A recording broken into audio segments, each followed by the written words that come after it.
Hello there, ladies and gentlemen, and welcome to another edition of the Mr. Warren Hayes Show. I, of course, am Mr. Warren Hayes. Thank you very much for popping in to listen to me talk about professional wrestling, essentially, for a couple of hours or so, right here on youtube.com/Mr. Warren Hayes or on your favorite podcast application. You already know the rigmarole at this point.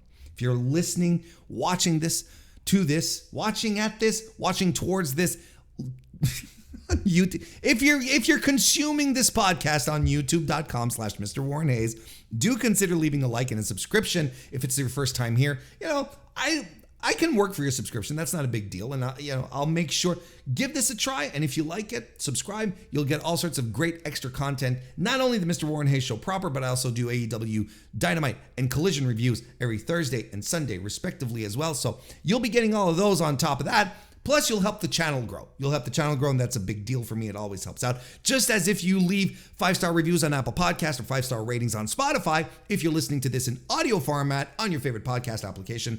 Again, all things that help out tremendously and that I appreciate in advance. There's a lot of stuff going on. There's always a lot of stuff going on in the Mr. Warren Hayes community because we even have our own Discord. If you want to come join in, talk some pro wrestling, the link is in the description. We're a cool group of people and we'd love to have you with us. It'd be our pleasure to have you with us on top of everything that you already do here.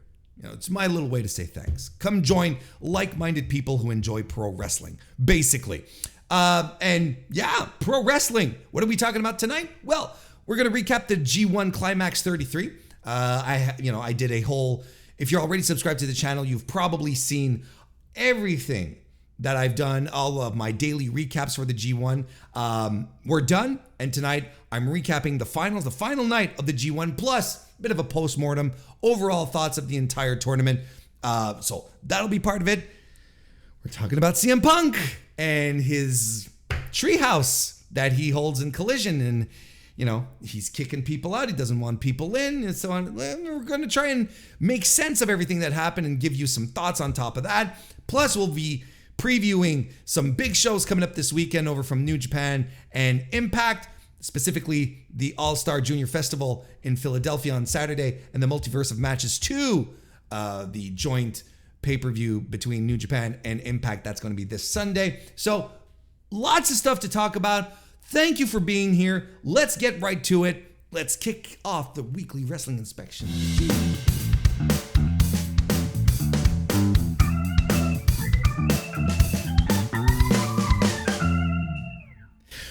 We're starting tonight talking about everyone's favorite, CM Punk. Specifically, we're going to talk about, basically what happened just over the course of a day. It feels like it's something that happened, like the weight of it feels like this has been going on for days, but this all really came together like yesterday, as I'm recording this on a Tuesday, like on a Monday. And I was thinking about this. I did the Collision review this week. And I already spent some time talking about CM Punk, and I was like, man, it's been a while since I haven't had, multiple thoughts on a CM Punk thing, because basically I was griping about CM Punk on this week because he seems to be just like throwing feuds with people right and left, and even getting into feuds without people knowing. You're in a program with me in your head canon. Like he's fighting. He's feuding with Ricky Starks, and he's feuding with Jay White, and he's feuding with Samoa Joe, and he's feuding with MJF, and then he's got the his head wrapped around Hangman Page, right? So he's throwing stuff everywhere. So I was basically sitting around going, okay, well, who is he feuding with? Who's feuding with CM Punk today, kind of thing. That's what we talked about. And I was like, I was assuming it's like, well, look, this is kind of tame as far as CM Punk material goes. Well, boy, oh boy, did I get my wish, because there were a bunch of reports from multiple outlets, wrestling outlets, basically, coming out talking about how he was protecting his little treehouse. How he was saying, no dummies allowed, hanging up signs on the doors, and got a report from the. This was actually 2 days ago when this kind of started. Come to think of it, right? Wasn't this like at? It was on the 13th. We're the 15th today, so it has been going over like 2 days. Okay, so I'm not crazy. Voices of Wrestling had some news, had some reporting coming out here following the events that happened on Collision on Saturday, of course, talking about the promo that CM Punk did in front of a live crowd. They have the transcript here. I'll just read it, just to make sure that we're completely up to date on the context and why we're talking about this. He cuts a promo after the show goes off the air, and he looks at a sign in the crowd and he says, "Look at this. Carolina is Hangman country. Earlier today, I went to a local supermarket and I figured out why they call him Hangman. Because the pegs in the toy aisle are full of Hangman action figures because nobody wants to buy them. He's a peg warmer, unlike me, who moves merchandise and pops ratings and sells toys." Now, when I did my review, my Collision review, and I talked about this, I said, this is kind of corny. Who talks like this? I was even saying, look, this is absolutely a heel promo. I know a lot of people were going nuts. Oh, he's taking shots at him. And I was like, are these shots? Because really, who cares? Why are wrestlers in the ring talking like podcasters? Why are they talking about moving merchandise, moving merch, popping ratings, and then talking about selling toys? Like, what is that? Like, to me, it read just as a good old fashioned heel promo. And I was like, and I'm on record on Sunday, and I was saying, look, to me, this is a sign that things might be thawing out. Well, okay, maybe not. But the promo was meant to be a work, okay? This was not a shoot. And this was CM Punk trying to just get a rise out of Elite fans, which is what he did. It wasn't planned. But Punk's long-term plan, of course, just to make sure that we're all clear, is to continue on him being a heel. That's the direction. That's what he wants to do. Currently, creative is having him be a babyface, but CM Punk wants to be a heel. That's what he wants to do. So, as we found out about, we got some backstage information in regards to this. Then we got the information in regards to this, and then it was like, okay. So it's even stated here, as we read about this, there has been no fallout backstage. There's no heat, essentially, right? However, and yesterday, this is what we get. A follow-up to this report. Following up on our report, this is again from Voices of Wrestling. Following up on our report regarding the CM Punk promo directed at Hangman Page this past Saturday in Greensboro, we have been told that CM Punk has apologized to Page directly via text message. Punk also claims he had nothing to do with Hangman Page being sent away from the building on Saturday, and has told people that he had known Page and has told people that he knew Page was in the building, that had he known, I can't read, and has told people that had he known Page was in the building, he would have attempted to speak to him towards building a potential program. What are we talking about exactly? Well, this is, let's cue in Dave Meltzer here. He confirmed that the whole thing was not storyline or anything like that, but he added this information to his daily update. Paige was actually sent to Greensboro on Saturday to do a pre-tape interview backstage for Wednesday's Dynamite show, and when he got there, he was told that they would have to do it away from the Coliseum and not go to the show. He was not booked to appear on Collision itself. Interesting. Let's keep this story rolling. A little later on, Sean Ross Sapp over at Fightful confirmed in a Fightful Select post that Ryan Nemeth, the Hollywood hunk, was brought in as well, then immediately sent home on Saturday. So he was flown into Greensboro and then was told to hit the bricks. Apparently, there had been a little bit of an altercation, confrontation, discussion, call it what you want, with CM Punk in the prior weeks. Really? Oh, really?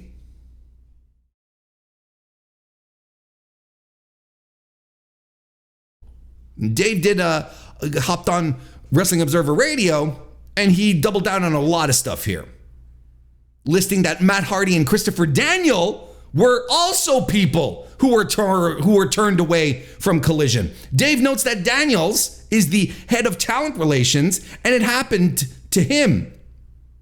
Brian said that it happened to Ryan Nemeth not once or twice. And Dave emphasizes significantly that this is not an angle, that this is not all just storylines. This is stuff that is absolutely happening.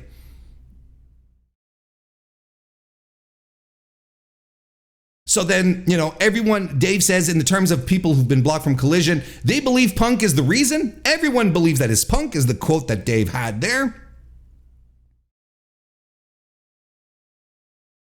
Dave feels that there's not a lot of plausible deniability on this one, as the guys were outright booked for Collision, traveled to cities, and then someone finds out you're in the local hotel, and all of a sudden you're told, quote unquote, don't come to the building.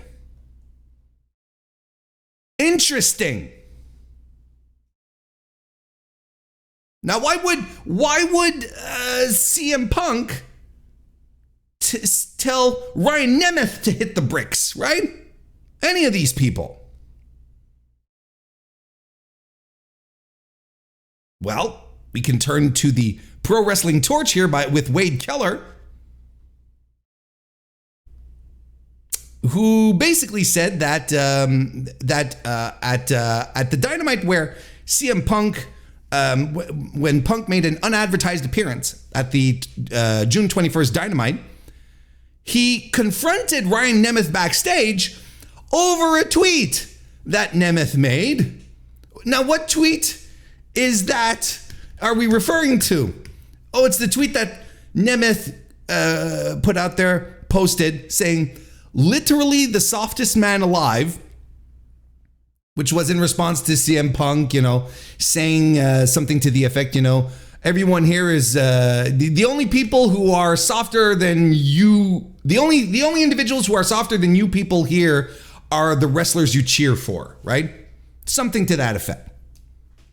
So no, like CM Punk has not been gotten here. So he confronted him. And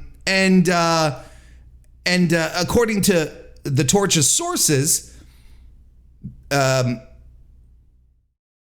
confronted Nemeth in the locker room. The story conveyed is that Punk cornered Nemeth in the locker room, got inches from his face, and angrily and aggressively asked if they had a problem or if they needed to settle things outside.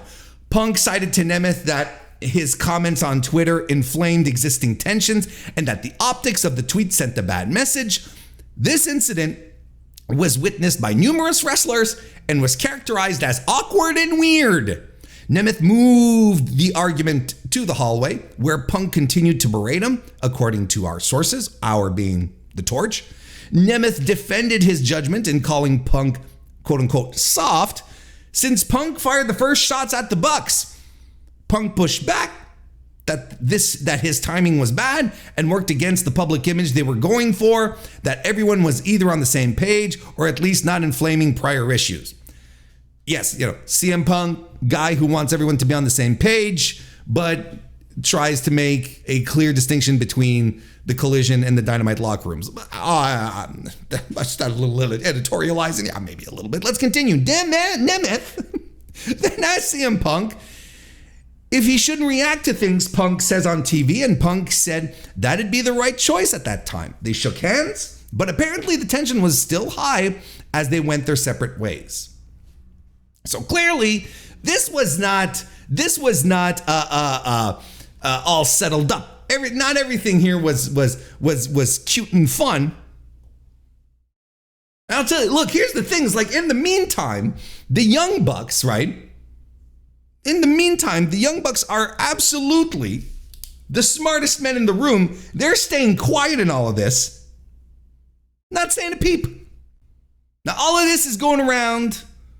We've got the report that, and a lot of these things here that the Torch is putting out, that Dave is putting out, and, Voices of Wrestling, the flagship as well. They're all corroborating. Everything's coming together. Now, as all of this goes on, things continue. Now, of course, the Punk camp responds. And where does the Punk camp respond? Well, using good old Nick Hausman of the House of Wrestling, who wrote this, quote, "We have confirmed that at least two of these men not being backstage at Collision stem from issues with CM Punk. Notably, Christopher Daniels' involvement in the post-AEW All Out altercation was specifically portrayed to us as the reason the Fallen Angel is not at Collision. Since Ace Steel, Punk's good friend, was also involved in the altercation but not allowed to return backstage for Collision, Punk is said to feel the same way about Daniels and does not want him backstage either." Now I'm going to pause here, okay? I'm going to pause from the, going down the rest of the timeline here and sort of going through all these weeds, because I think this is significant here. And we have to talk about it. First of all, Ace Steel got physically involved and was fired. They tossed his ass. They hired him back nice and quietly, gave him a job, and it's like, okay, and he can be backstage, fine. Christopher Daniels was indeed, as you recall, involved in the fight after the All Out presser, but he was, he was said to just be trying to keep people apart, as far as we know. He was suspended the time that this investigation that they were doing was supposed to be happening. Plus, as a lot of people have mentioned here, is he's head of talent relations. That's what we've been told, right? So there's something extremely weird about you being a talent. I don't care who you are, but being a talent and telling one of the, the head of talent relations, hey, you can't come in here. I'm sending you home. Yeah, I don't want you here because, tit for tat, my boy is not allowed here. So, you being one of the Jackson's boy, I should say, because the California guys all, they all look out for each other, of course, the SoCal dudes. You're not welcome here either. It's like, okay, holy shit. I know a lot of people lost their mind. When they heard, like, and I myself, this is the head of talent relations. What are we even doing here? Kind of thing. But it turns out, this may be something that might be a little overblown. And I can't, from what I've been hearing in my hunts and whatnot, is that Christopher Daniels, yes, does work in a capacity with talent, specifically booking talent to come into Ring of Honor when they were doing Dark. He'd be doing a lot of that. That's the role essentially he has. I guess they call it talent relations.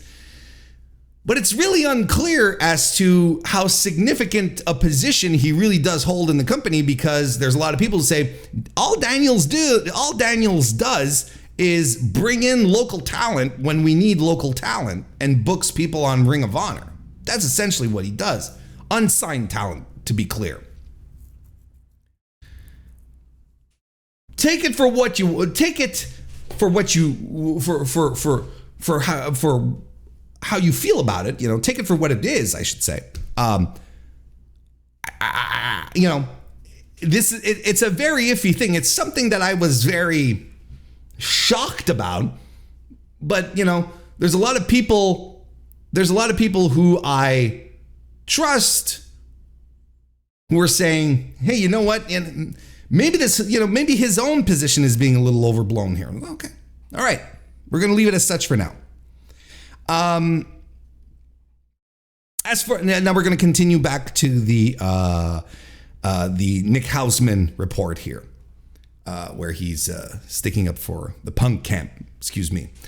As for Nemeth, he says, we have also confirmed his comments on Twitter, where he called Punk the quote unquote softest man alive from his now deactivated account, did him no favors, and is the reason he was asked to leave Collision.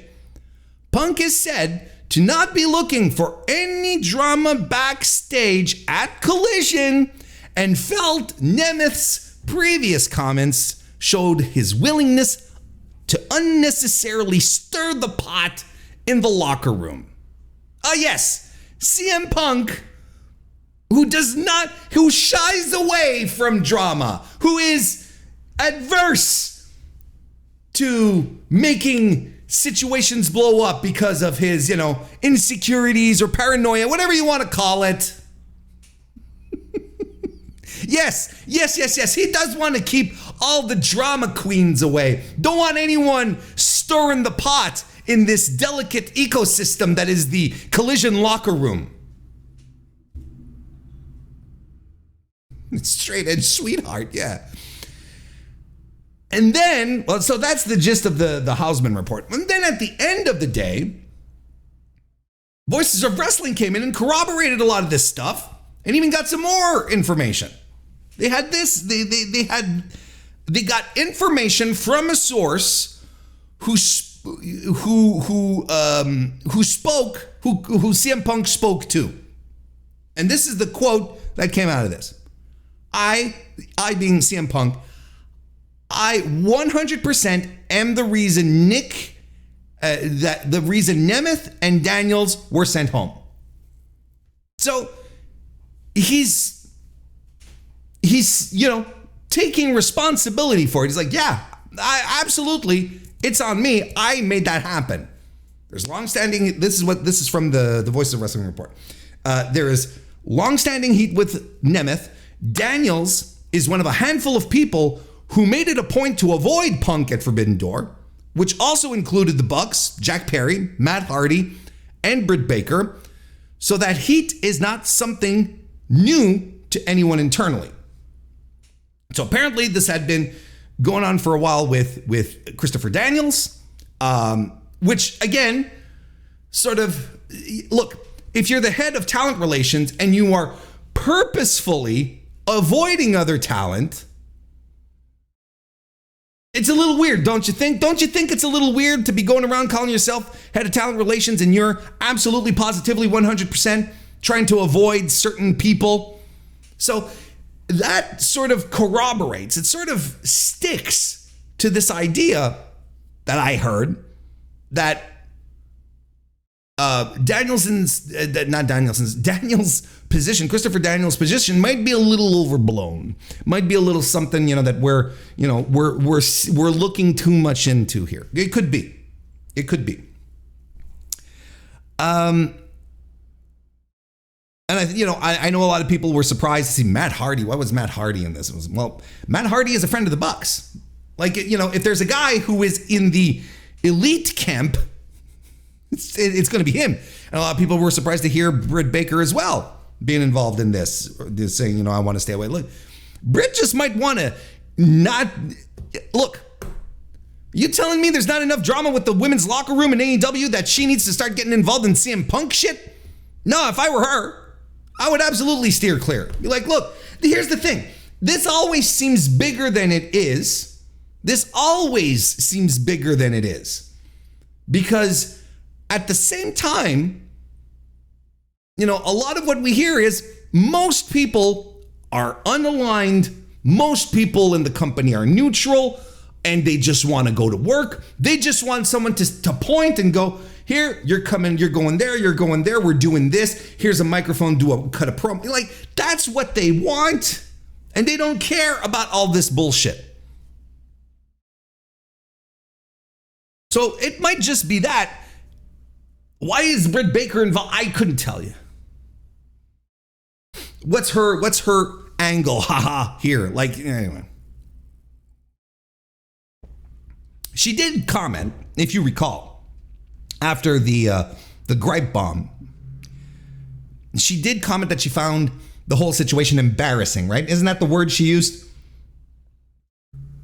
Anyway, following up on our report, this is still the Voice of Wrestling article. Following up on our report regarding the CM Punk promo directed at Hangman Page this past Saturday in Greensboro, we have been told that CM Punk has apologized to Page directly via text message. We've already covered that.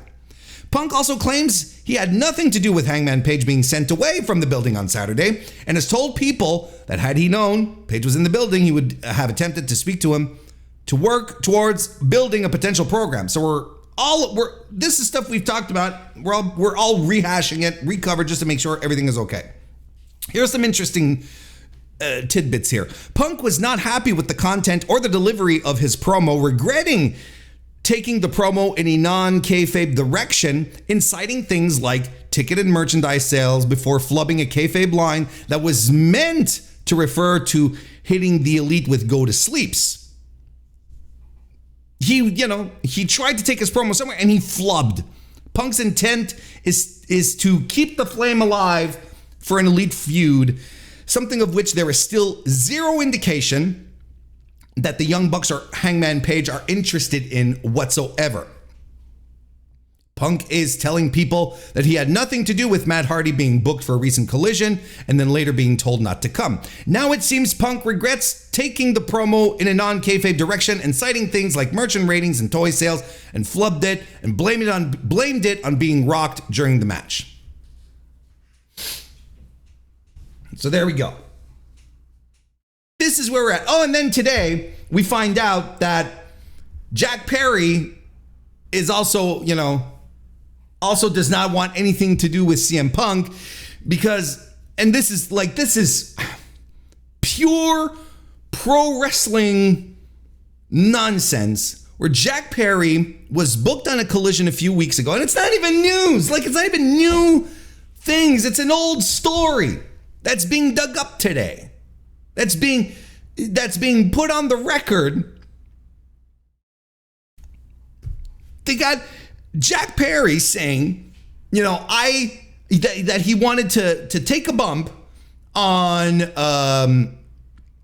some real glass, like through some real glass, and everyone was telling him don't do it. The producers were telling him don't do it. Even Tony Schiavone, goddammit, was telling him don't do it, but he wanted to do it. So someone went to CM Punk and told them to step in, say this is a bad idea. And CM Punk came over and said, yeah, this is a bad idea. And apparently Jack threw a fit and everyone got really, really mad. And he went home. Like, he didn't do the collision thing at all.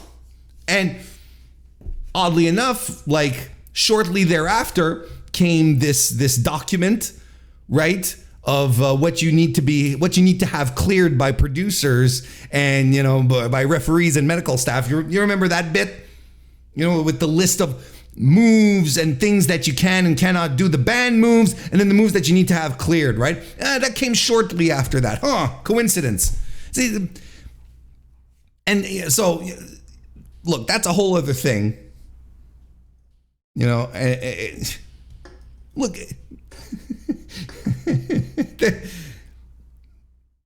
this is where we're at right now, and we're back in another situation where CM Punk is just stirring shit, and it's just happening. Look, there is no reason to take sides in this, okay?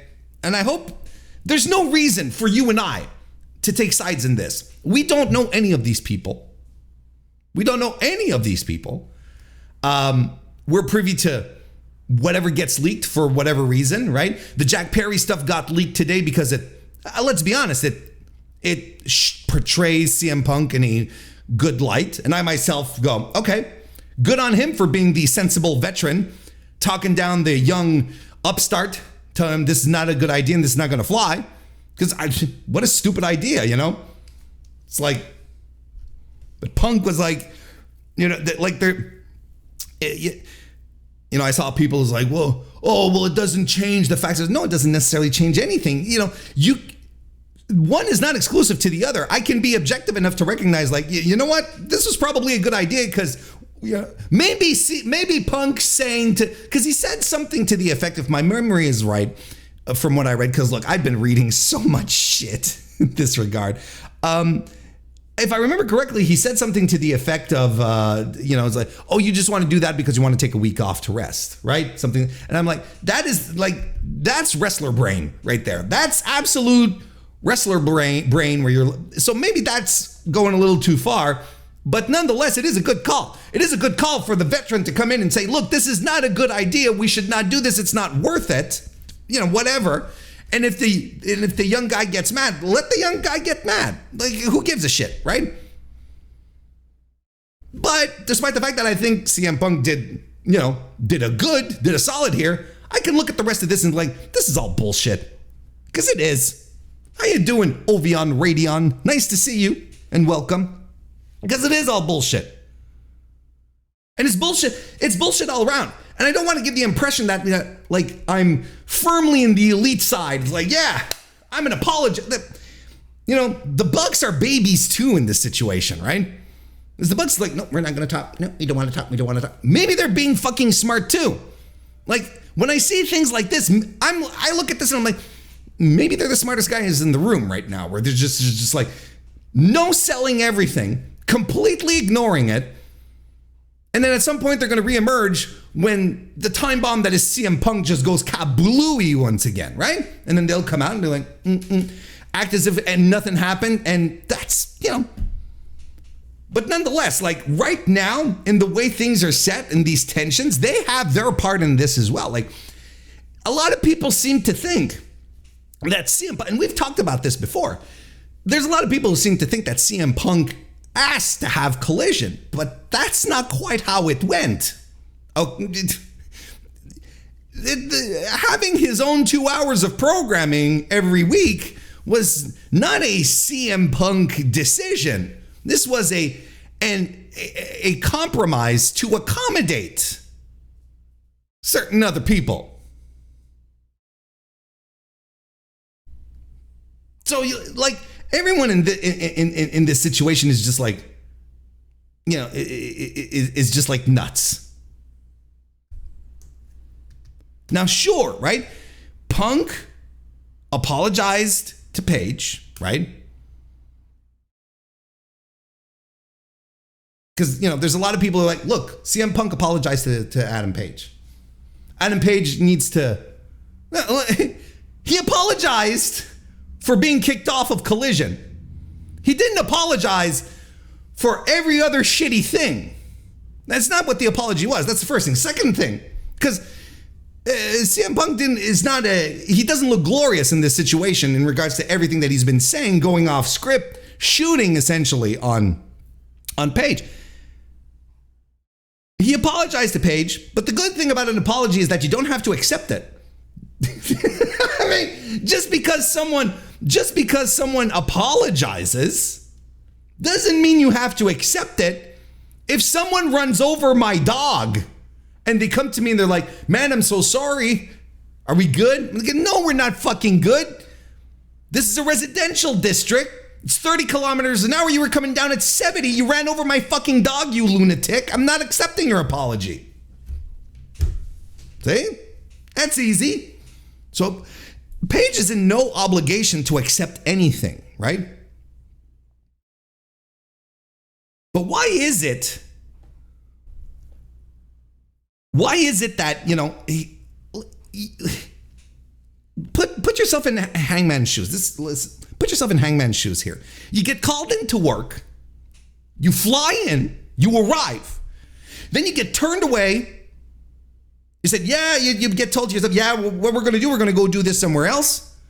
All in the meantime, you got someone in the ring cutting a promo on you, insulting you, because he's running this program in his headcanon. He's got a feud with you in his headcanon, but you're not in on it. He's in on it. He's completely in on it, but you're not. And he's running there talking about, how your toys don't sell and you're a schmuck. Why would you believe when you're there with your phone, you receive the text message and say, hey, I'm sorry, for what happened at Collision. Why would you even consider that to be in good faith? If we're being honest with each other. Does that make sense? I feel like it makes sense. I'm not saying that this is what happened. I'm just saying, Hangman is in no position. I don't feel like his back is against the wall and he needs to accept this apology when everything that Punk has done, specifically in his regard, has been in tremendous bad faith. Calls him out on a dynamite. Calls him out on a dynamite. Calls him a coward. Tells him to come out, but Hangman Page doesn't come out because it's not scheduled. Because CM Punk went off script, went into business for himself. Then does an interview with Sports Illustrated where he calls him out again, and insults him there in writing as well. And he's supposed to believe, man, I'm so sorry. To a degree, I understand why Page is fuck this guy. He needs to show some real good faith here because I ain't seeing it.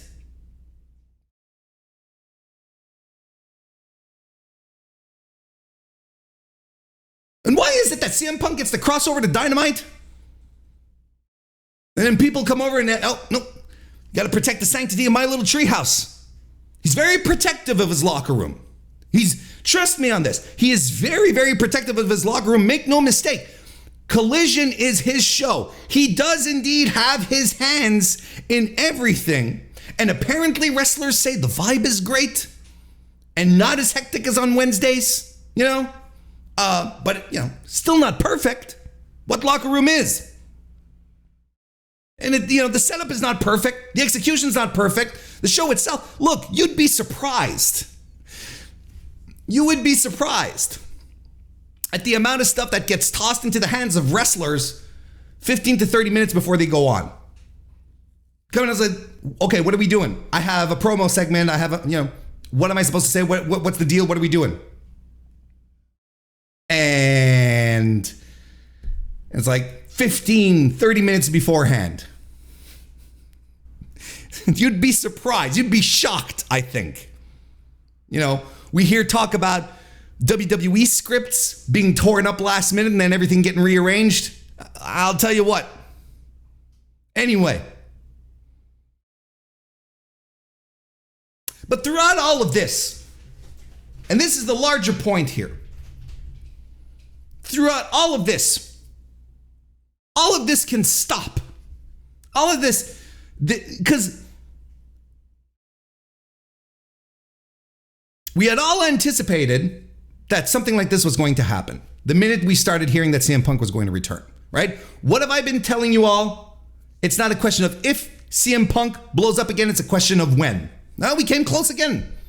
We're, everything that happens here, everyone sort of goes, okay, here we are. We're not even surprised. It's more of a question of, oh, it's happening. It didn't blow up exponentially. This isn't the blow up. Don't get me wrong. But it's still something significant that happened, right? So listen. So it's all a question of when it's going to happen as opposed to if it's going to happen. And when they decided to split the shows and have CM Punk tucked all the way over here so that the Elite could be all the way over here, the thing, right? The thing that came through here that we all observed, that most pundits, analysts, observers, wink, wink, would agree that this situation would be untenable, that it would not fix a thing. And yet, here we are, and things are clearly not better, and it's still not simple, and there's still bad faith. There's still people getting mad. There's still resentments. There's still drama, despite Phil shying away from drama, not wanting drama to taint his perfect little utopia. No. There's still stuff happening because of this split, because of the divide. Whoever thought the Berlin Wall was a good idea? Am I right? Go back and read your history books, kids.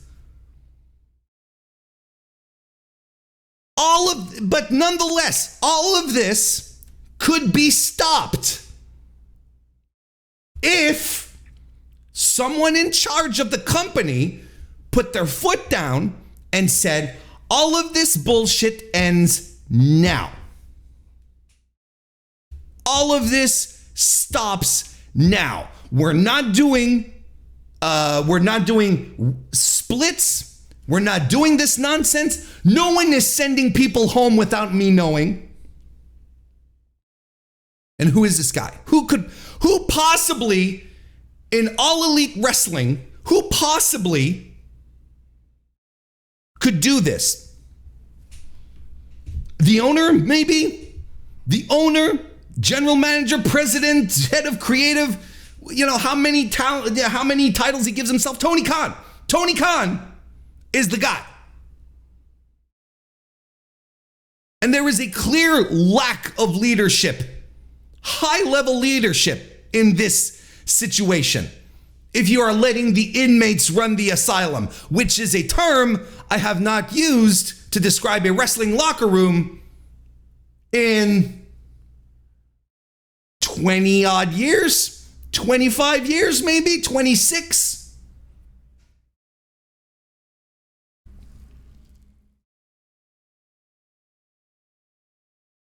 This is it. I mean, look, it can't be any clearer than this. There is so much responsibility in this situation, so much blame for all of this shit that happened over the past 24 to 48 hours that you can absolutely point your finger at one man and say, this is all your fault because you didn't tell your boy to shut up at a press conference when he was trashing executives of the company saying they couldn't manage a target. Because you didn't say a fucking word. From that point on, it's become clear Tony doesn't have that kind of sway. Now, there's precedent for this in professional wrestling. If anything, you can draw very cogent comparisons to Vince McMahon and 1996 Shawn Michaels, right? Where HBK just ran rampant and did whatever the hell he wanted. It was his thing. And he got, how many repercussions did HBK get? How many times was he sent home? How many? 0. Vince loved them. And I think it's fantastic that we're drawing comparisons to CM Punk, that we're drawing comparisons between CM Punk and HBK when CM Punk is a Brett guy. I think the irony is all the more delicious here. As long as TK leaves things the way they are, this potential will always be there. These people are all supposed to show up in Wembley in a couple of weeks. They're supposed to take a transatlantic flight. Hopefully, people will be smart enough to not put all of these people on the same flight.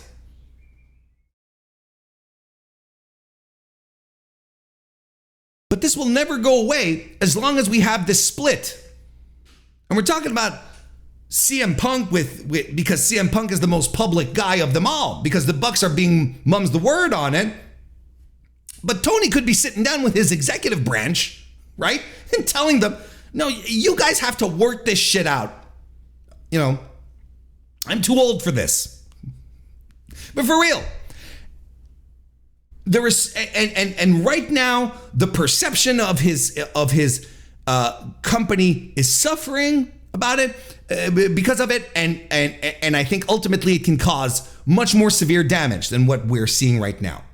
I really do, because we dodged a bullet with the grape bomb, but the flames are still there. It's not just smoldering embers. Like, people are still mad. People are still pissed. And now we're blocking people out of shows because CM Punk is in control of his own little thing.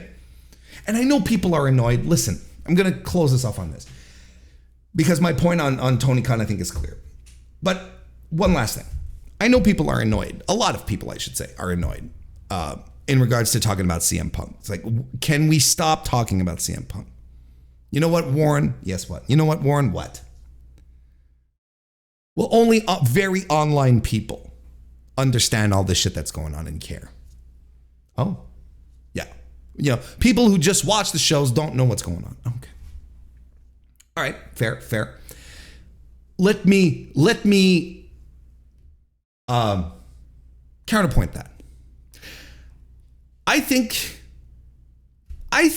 Ryan Nemeth and Christopher Daniels being blocked from being on Collision, that's quote unquote very online stuff. I agree with that.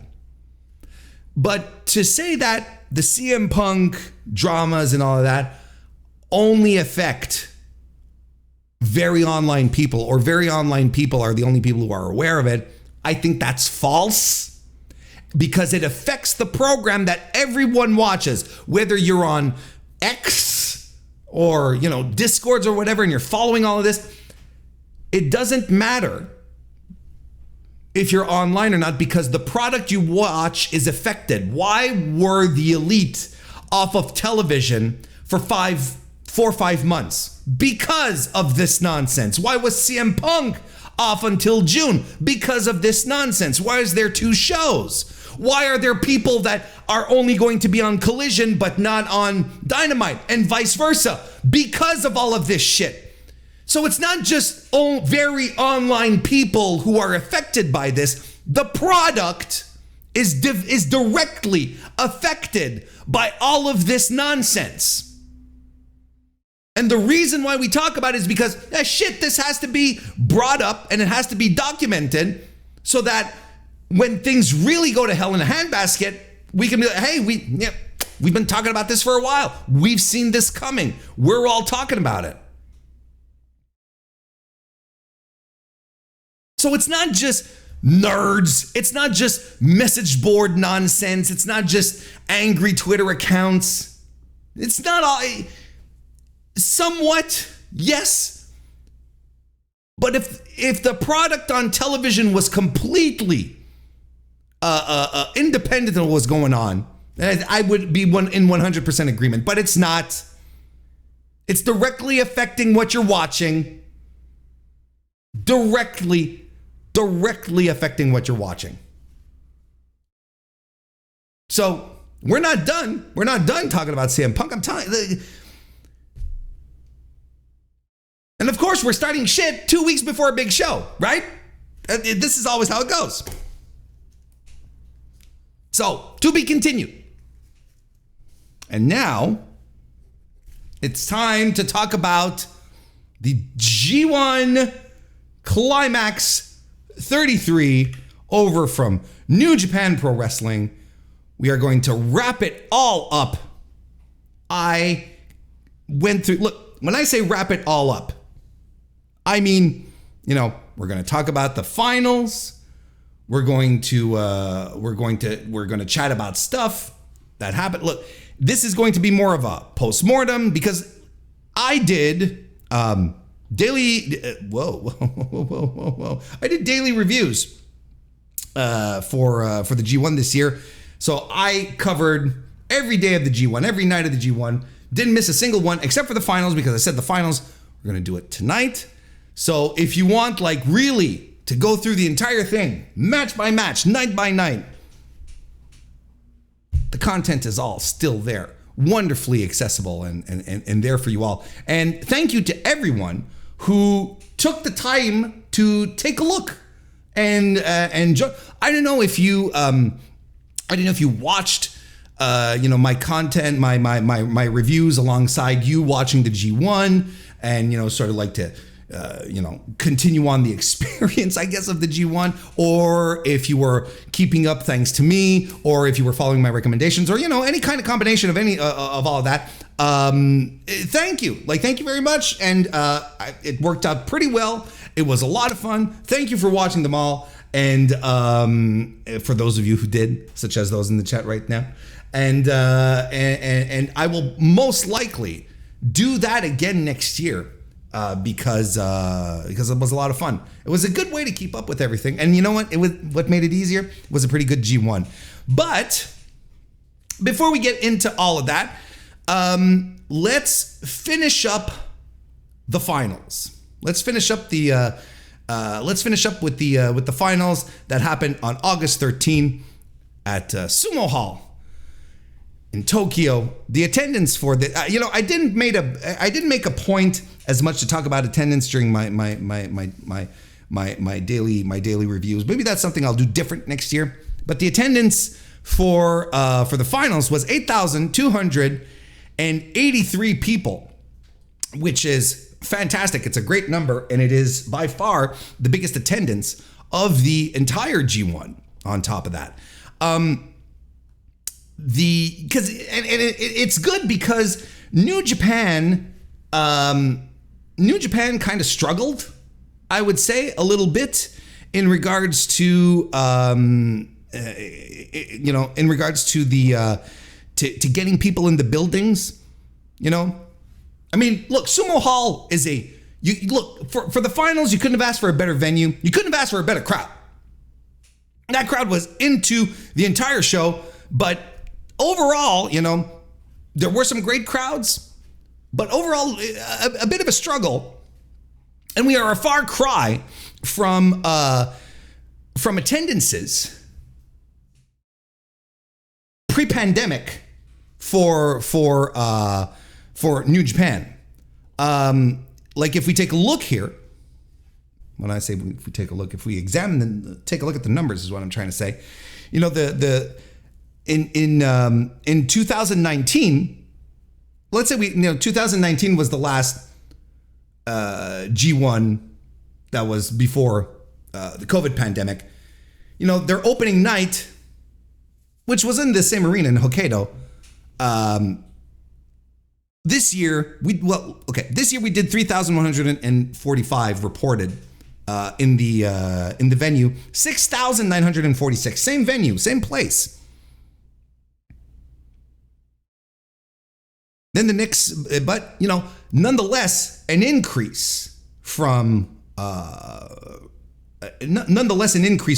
year, right? Because you sort of expected everything to open up a little more, but I think many of us, myself, I sort of expected numbers to skyrocket a little higher.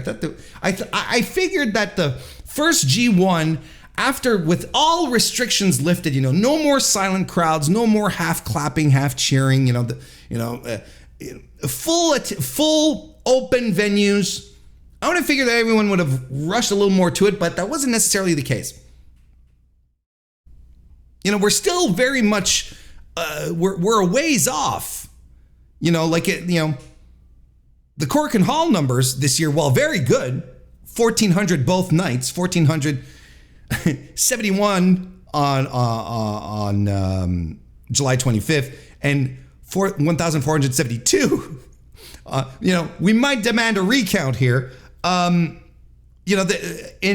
the same venues 2 years ago for the same back-to-back shows, 1,726 on the first night, 1,725 on the second. So, Korakuen is not the biggest venue, but there is a lot of standing room. And the Korakuen faithful are exactly that. I'm not going to go through the entire history of Korakuen and its significance and whatnot, but nonetheless, this is what the setup. The setup 2 years ago was bigger. And last year we did 1,312 and 1,323 on both nights in Korakuen. So an increase, but not as spectacular as a few years ago. And it's pretty much the story. Look, in Osaka, we had 5,555 people. On both nights in Osaka, we had 3,150 on the night one here in 2023, and 3,275 on the second night, which is wild. And we finished off at, Sumo Hall. Look at the attendance that we were doing. The 3 nights of the finals. They were doing in 2019. We did the Budokan 3 nights in a row, back to back to back. 9,641 on the first night on August 10th. 9,821 on the second night. 12,014 on the third night. We did 2 nights in Sumo Hall this year. 6,579 on night 1. 8,283 on night 2. Wow. There's weird things that happened, like there's a night in Nagano that actually drew less than in the pandemic last year on the same date, same venue. Osaka, August 5th, 3,150 in 2023. Last year, with restrictions and whatnot, drew more, 3,370. It's not that big a difference, but it is still a difference. So I don't know how, business-wise, how it went. But if anything, I look at how things played out. You get your biggest venue of the entire tournament, which is, of course, the finals, which it should be. And who are you putting up there? You're putting up 2 top guys. Your top guy and the most popular guy in the company. And you draw 8,000, the biggest gate of the entire tournament, but still not big enough to resemble, to go back to pre-pandemic numbers. New Japan is in reconstruction. That's the thing. That's what everyone is saying. And it's the same thing for all Japanese wrestling promotions right now. It's the same thing in Apero everywhere. Everyone is sort of banding together. That's why they're doing joint shows. That's why they're doing a lot of collaborations, a lot of talent exchange, so that everyone can sort of benefit, right? You're right. When the tide rises, all boats float up as well. I can never remember what that expression is, but you get the idea. I can never remember what, and I always want to use it. And I'm like, wait, what is it again? I don't know. So, look, I'm absolutely not here to tell you all that this is a disaster. It's not a disaster.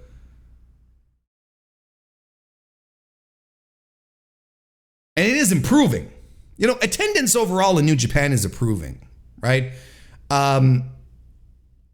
Look,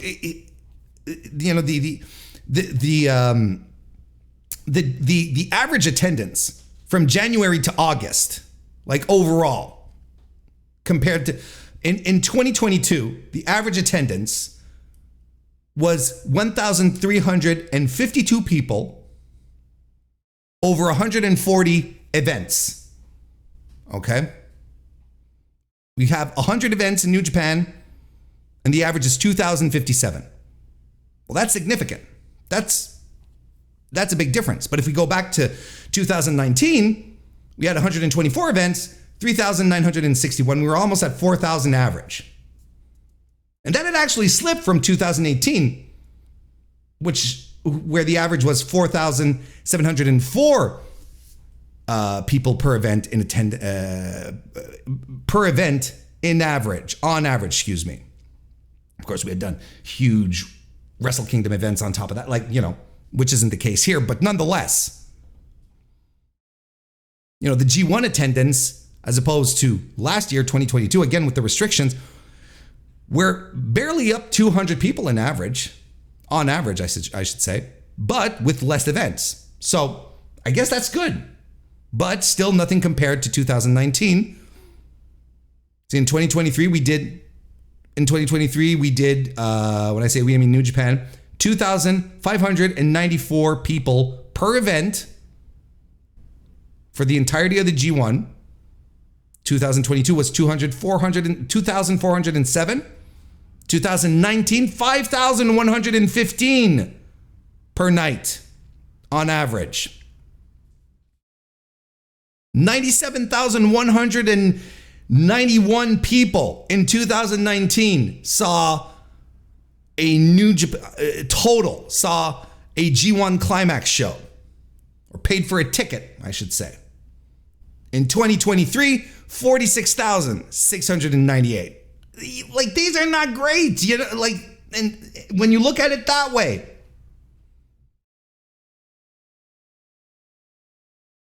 So we're still not out of the woods. You know, I don't think business-wise this is the greatest news for New Japan. Pretty sure they were hoping for better, but if everyone is in a mood that this is okay, well, we're rebuilding, we're trying out new things, starting to push new guys. Wow. If everyone is in that mood, I guess it wasn't, it was far from a disaster. These are not Noah numbers.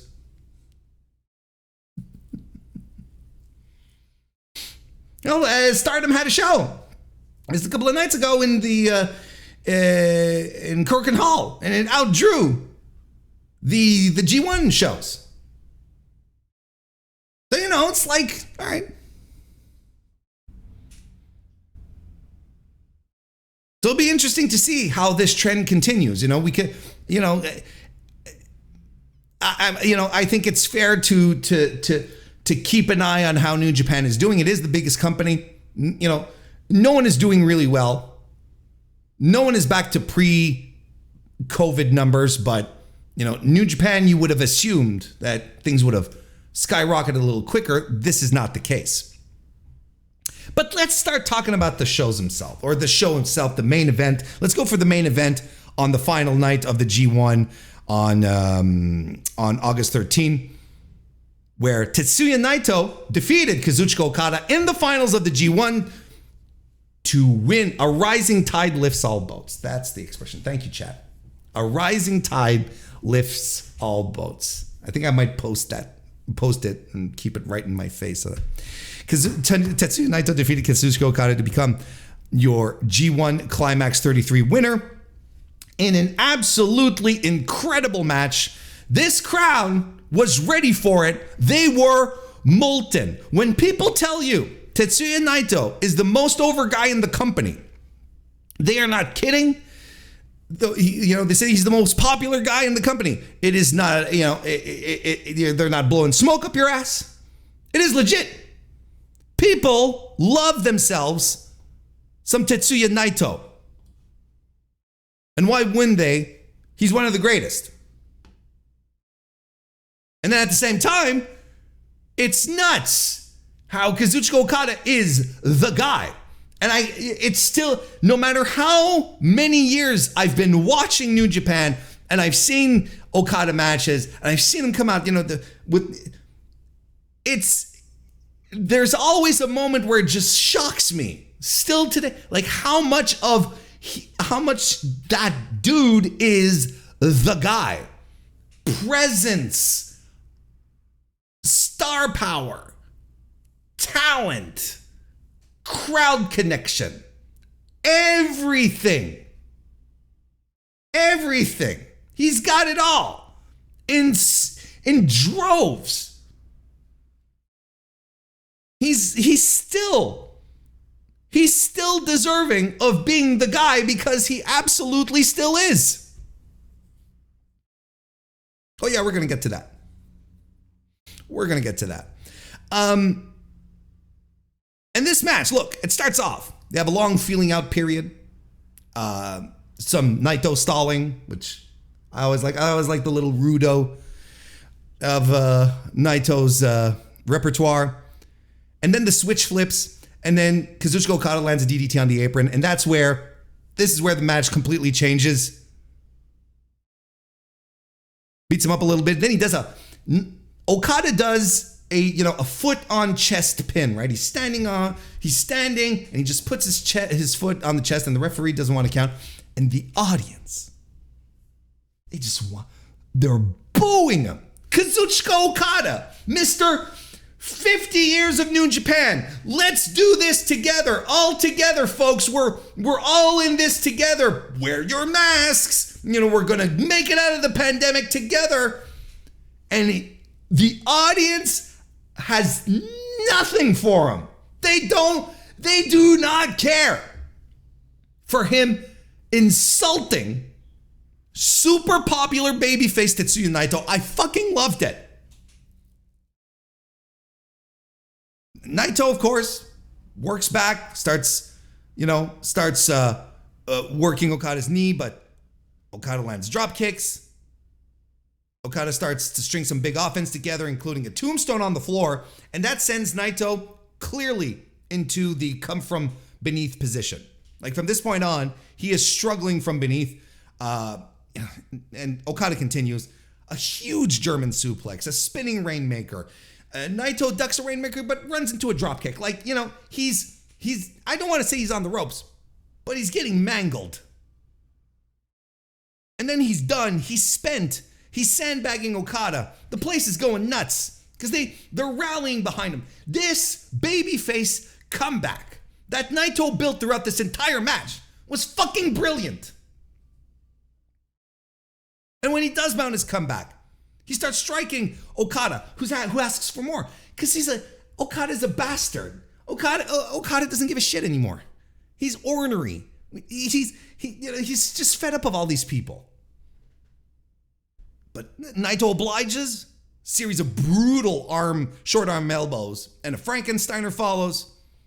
Then he starts hitting the classics, the Puma Blanca, Esperanza, Valencia.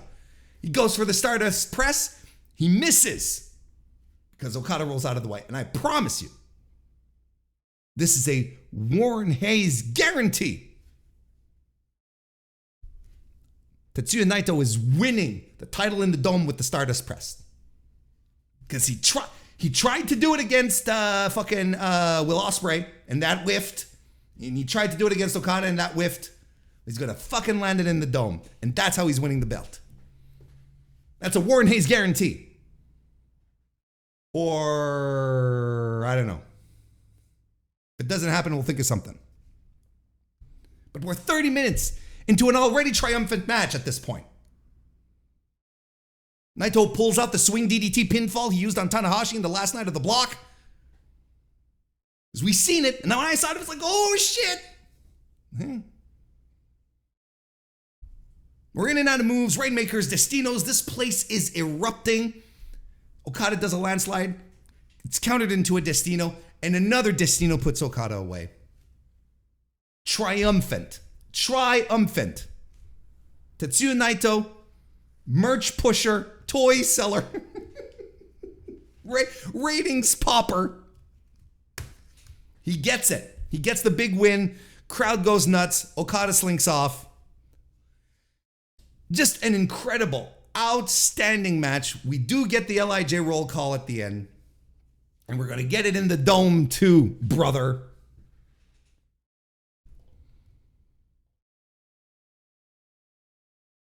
But honestly, frankly, look, I've been giving you recommendations throughout the entire tournament to go watch matches on all my daily stuff.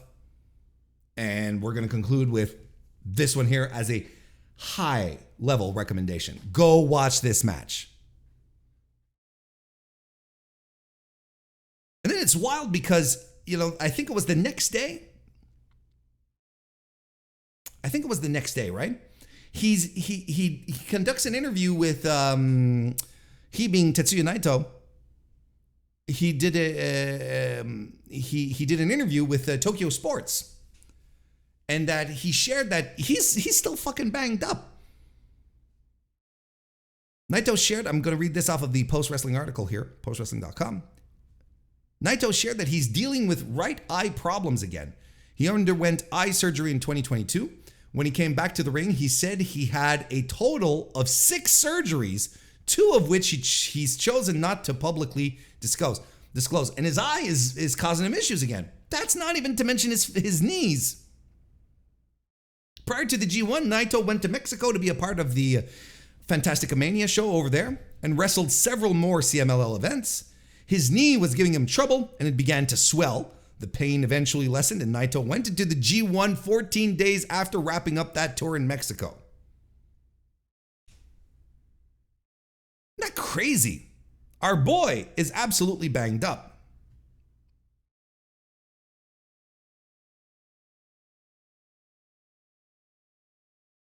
He stated that things are going back to how they were pre-operation, and at the age of 41, he's becoming more concerned. You know, when English commentary, and they've been pushing this narrative for a while, when English commentary talks about this might be the last opportunity for Naito to get the big dome win, they ain't lying, brother. And I think he kind of sees it himself. But as pointed out in the chat, Xylo Mark 3, excuse me. I'm blind as a bat too, but I haven't had 6 surgeries. I never even had 1 surgery. I'm not as blind as a bat either. I just need to change my prescription for my glasses. It's really not that big a deal. As pointed out in the chat, he's banged up, but he's still delivering classics. Here's the thing with Naito's tournament, because I agree. Here's the thing with this tournament is that, as we started getting towards the end and the matches became important and significant, this was tremendous. That's when he started pulling out the big stuff. That's when we start seeing, I can't say Naito of old, 2012, 2013 Tetsuya Naito, 2016 Tetsuya Naito. He doesn't exist anymore. That guy is living on another timeline at this point. But we're seeing big match Naito come out nonetheless, adapting his style and still being able to, as we put it here, still being able to deliver classics. And this was outstanding. One of my favorite matches of the tournament. Is it my favorite match of the tournament? Stick around. I'm going to give you my top 5 in a little bit. But I have no quibbles with this main event. I thought it ruled. Wrapped up the tournament perfectly. I enjoyed it tremendously. Let's talk the rest of the card. My favorite matches, because it was your bog standard undercard, with everyone on the card, who did the tour in multi-person matches, but eventful. Shit happening right and left. My favorite matches, if you want to watch the undercard and watch everything, go right ahead, because there's so much stuff happening that you'll glean some cool things. Oh, this was pretty dope. But if you want a couple of recommendations, I really like the opener, which was Hiroshi Tanahashi, Eddie Kingston, Tomohiro Ishii, and Yo versus Tenkozy, Togi Makabe, and Tiger Mask. I thought that was fun. I really enjoyed TMDK versus Bishamon, Taguchi, and Bolton Oleg. But my favorite match of the undercard was the LIJ multi-man. Surprise, surprise. Am I right? Shingo, Hiromu, Bushi, and Yota Tsuji versus the United Empire group of Will Ospreay, Jeff Cobb, Great O'Khan, and Hinare. And as I said, there was a lot of stuff happening on this card, and let's go right ahead with this one, because I think the most notable thing out of all of the numerous things that were happening on this undercard was Huge Suge, Yota Tsuji, pinning Will Ospreay. Will Ospreay, who, in case you missed it, has rejected the US component of the IWGP United States Championship and has decided to replace it with the United Kingdom. And English commentary was saying, oh no, he made this belt himself. He paid for it out of his pocket. I'm like, okay, sure. I like these kind of little angles. I think it's fun. So he's the UK US champion. But Yota Tsuji in the match gets the win, pins Ospreay. My jaw drops. I'm like, okay, we're still doing this. We are still looking at Mount Tsuji here. Let's fucking go. And at the end, there is this tremendous pose. Tremendous pose. The camera is over Will Ospreay's shoulder. And all you see is Yota Tsuji at the, standing on the second turnbuckle, and he just has one arm raised in the air, and he has that gleam, that enormous smile. And he's just standing there, and he looks like he owns the planet. And I'm like, This is the guy. This is the guy that is going to carry this company for the next decade. He is unreal. I'm looking at that shot from New Japan. I paused it just so I could let it sink in a little more. I'm like, look at this guy. Pure aura. It's insane. And what a fucking match this is going to be. Will Ospreay, who had a tremendous tournament, wrestler of the tournament, unquestionably putting guys over, getting people to wrestle great matches that have not been wrestling great matches, just putting people into great spots each and every match. And now the top brass are like, here you go. Do something with our big boy. Holy shit. What a fucking match this is going to be. If you don't believe, just think about this. This dude, Tsuji, comes back in May.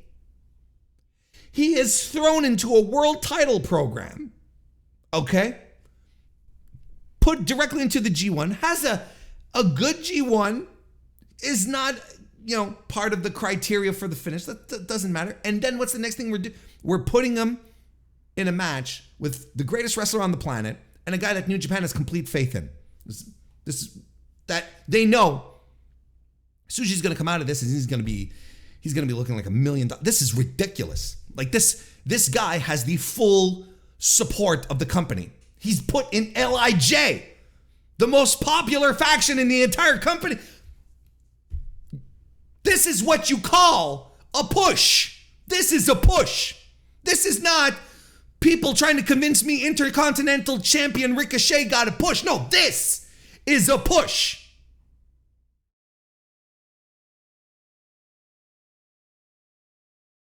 Also, after this match, Eddie Kingston came out to brawl with Henare, which was, they had already been exchanging words and so on and so forth. And so that's simmering. It's for the the strong open weight title.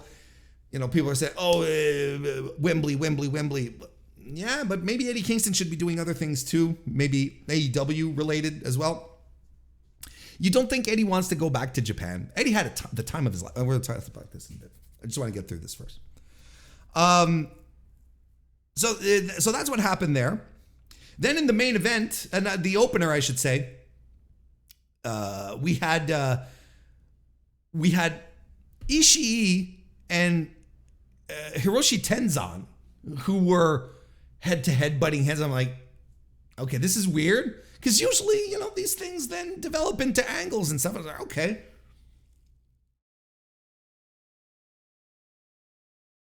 And I just realized I'm missing we didn't talk about the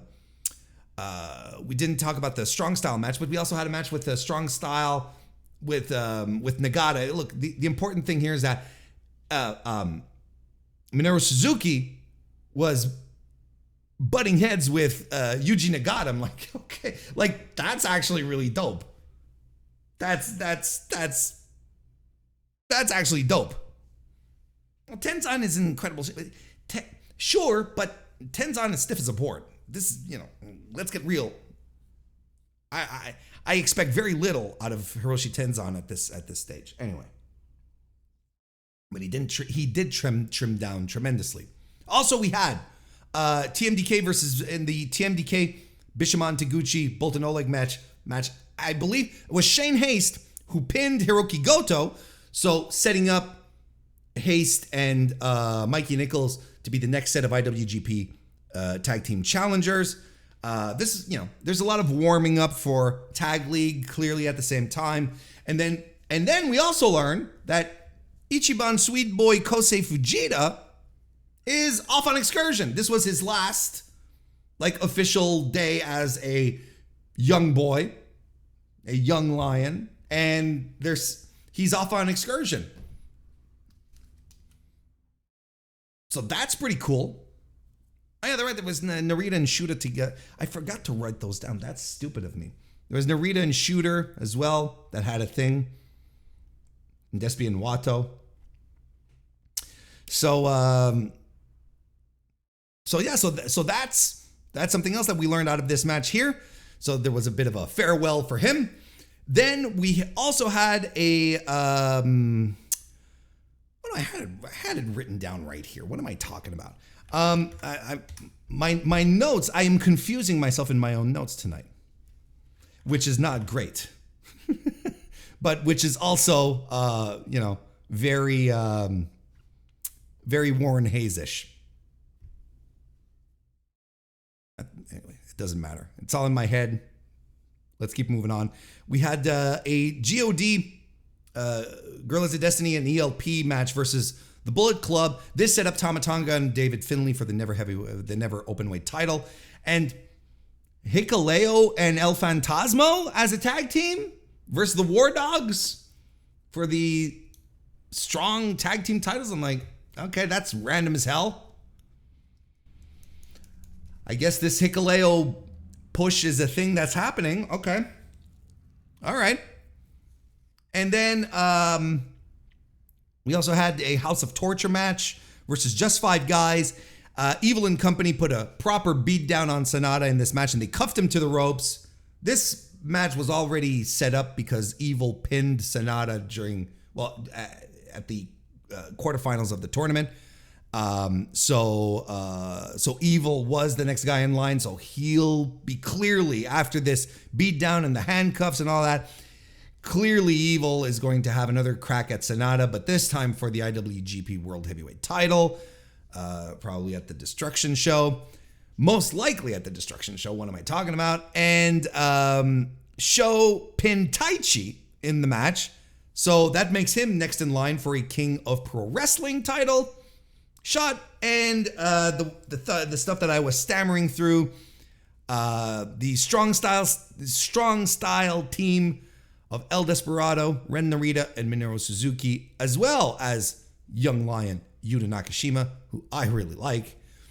In their match against Master Wato, Shota Umino, Hanma, and Yuji Nagata. I talked about Suzuki and Nagata going at it. Shota Umino and Ren Narita as well, still button heads. They have unfinished business. And Master Wato and El Desperado as well were sort of getting after each other. So a lot of stuff happening on this card. A lot of matches being set up, a lot of angles being set up for the Destruction Tour, which is starting up in a couple of weeks. It's going to lead us through September. And the final big defense, I believe, right? It'll be the final big defense of the IWGP title before Wrestle Kingdom in January. Jesus. When you think about it, Wrestle Kingdom is coming up real fast. That was for the show. As for the G1 itself, if we were to wrap it up with some final thoughts, look, I really did enjoy the G1 this year. And it is the best one we've had since the pandemic hit, and for multiple reasons. Just the crowds being back, full capacity, no more silence. And of course, it motivated the wrestlers. And I think there's also the motivation that everyone is like, look, the company wants you to put on great matches. We need to kick this up a notch, and we're reconstructing. And what did I tell everyone when we started this one off? When we started this G1, I said it would be under the guise of unpredictability. That would be the theme. And Jesus Christ, I'll be damned if that's not what we got. It was a very, very unpredictable, up and down G1 from top to bottom, which I enjoyed tremendously. I really liked it. Was it last year that we got that we had multiple very boring nights, right? I think this year, two really bad nights at the most that were really miserable. But last year, I feel like the doldrums really hit hard, and no one was really into. I felt everyone was really into it.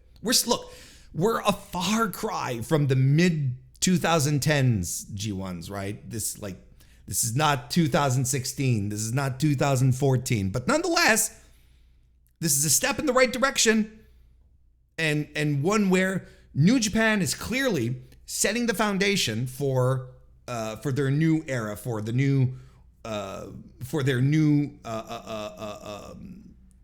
crop of guys who are going to take over for the aging parts here. The Three Musketeers, the Reiwa Three, didn't qualify, but in retrospect, I'm not surprised because this is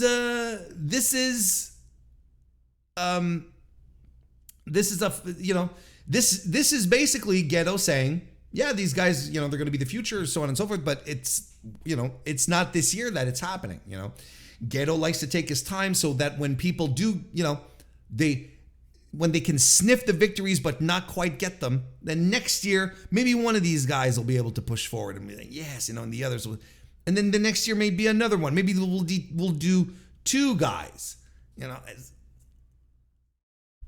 we'll see. We'll see how things go. But, Gedo is in no rush to get I think it would have been surprising. Okay. Excuse me. It would have been surprising if any of the Reiwa Three made it to the finals. And I think it would have been surprising, but I think it's also surprising that none of them qualified for the final, for the playoffs. I think that's equally surprising, but it's also a Gedo trope. It makes sense in his patterns and how he does things. We're going to take our time here. And, I think the formula was good in how it was presented. 32 people, 4 blocks, 2 blocks of action per night. Made it easier, I find, for us to follow and keep up. Whereas last year, you could have guys not wrestling for like 10 days. And it's like, okay, it kept the momentum up. It was easier to follow. And I love how the playoffs are handled. So winning blocks becomes less of an issue. Now, it's more like divisions, right? It's more like, a league. It feels more of a league, than just a tournament or win the block. And I was like, okay, the top 2 guys per block. Then we go to the playoffs. I don't know. I know some people had a problem with it. And I know a lot of people hated the huge spread, but I liked it. Look, I liked it because my concern, and I'm sure a lot of you share that same concern, was with 32 people, that leaves room for, the Fale types, the Yujiro types, the guys that don't bring anything, that are not going to win and are not going to, they're going to wrestle like big sacks of turnips. I think Kenta was in this spot this year overall. But there really wasn't and people that maybe we thought were going to be in that spot ended up being a little more surprising. Look, Hikuleo, I had pegged as a night off guy. I'll take the L on this one. He competed till the very end. He gave it his, the old college try and did the maximum. And even when it came to him, you felt like everyone had something to prove. He had something to prove, and there were surprises throughout on that level. Look, I already talked about the Reiwa Three Musketeers not qualifying. I think that's a surprise, right? That's absolutely a surprise. Mikey Nichols, a surprise. Mikey Nichols in the ass kicker block did exactly that. And this was a guy who was like, he's going to take some L's. He's the tag guy, which he did, don't get me wrong. But if there was one guy who over-delivered and who defeated every expectation any pundit had, maybe not every pundit, maybe some, illuminated members out there got it right. But I don't think anyone was like, yeah, Nichols is going to have a hell of a performance. Jesus. He was outstanding. And straight out the gate, bleeding from the forehead, dropping Hinari on his fucking head. His match with Ishii was excellent. And on the flip side, for, positive surprises, but there's also bad surprises. I think Alex Coughlin was a disappointment. And here's a guy, when he cut that promo at the press conference, I was completely sold. I was like, okay, this is the guy I want. I want Alex Coughlin to win this tournament. Great tale of hardship, and it was sincere, passionate. There was a lot of resentments that were coming through here. He even he made us understood that he's only there because Aussie Open, hit the bricks, and that created an opening that they took. So I'm like, isn't this great? And I was really, really rooting for him. And then I thought he sort of fell flat. Don't get me wrong. He's a big, strong dude. He did his feats of strength, but otherwise, I thought his G1 was very flat. You look at Gabe Kidd, his tag team partner. Gabe Kidd made the most out of every single minute he had in that tournament, and I don't think Alex Coughlin did. And I was a little disappointed. So that surprised me. Coming out of the gate, I was expecting the complete opposite. I was expecting a Mikey Nichols run out of Alex Coughlin, if that makes sense.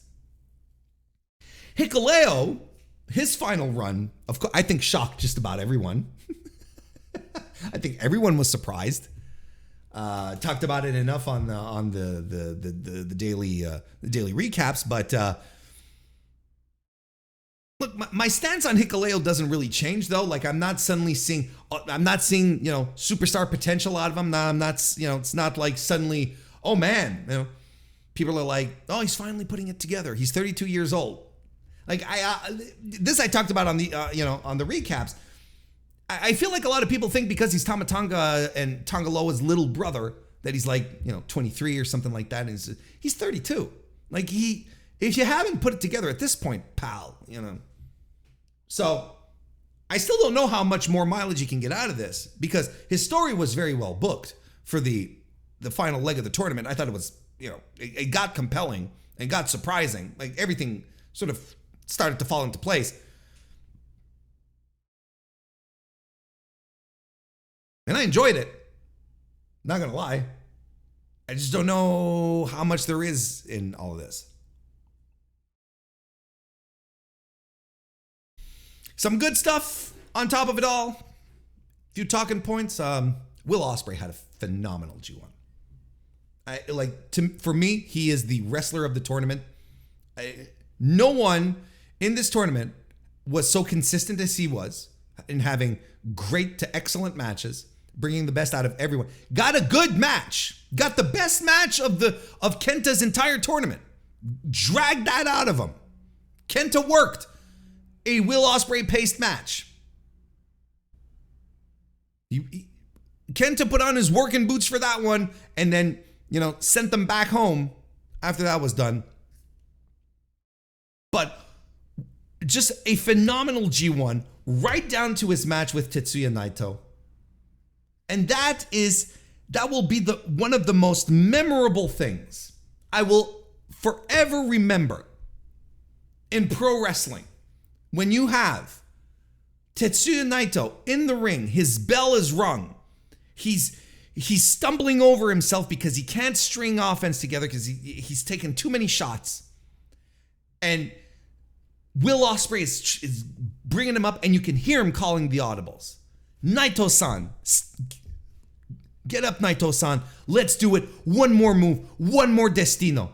Come on, Naito-san, you can do this. And I am stunned. And he's not giving him orders. You know what I mean? Like he's not saying, come on, get up. No, he's egging, not even egging him on, he's encouraging him. He's giving him a pep talk. It's like, you can do this, man. And we are in the prime of a fantastic main event. One of the best matches of the tournament that just got better because of that. And Naito does a destino. What am I saying? He can't do the destino. Will Ospreay does the entire thing for him. Lifts him up and It's phenomenal. There is very little you can tell me to convince me that Will Ospreay is not the greatest pro wrestler on earth right now. There is very little you can say. Because that was phenomenal. Everything that this man did throughout these 3-4 weeks of tournament wrestling was extraordinary. And that just capped it off in the most beautiful. This is why I love pro wrestling. These are one of the reasons why I love pro wrestling. You see stuff happening, you understand the mechanics and whatnot, but then you can still be enchanted and enthralled and overcome by seeing these guys doing moves and shit that you've seen millions of times.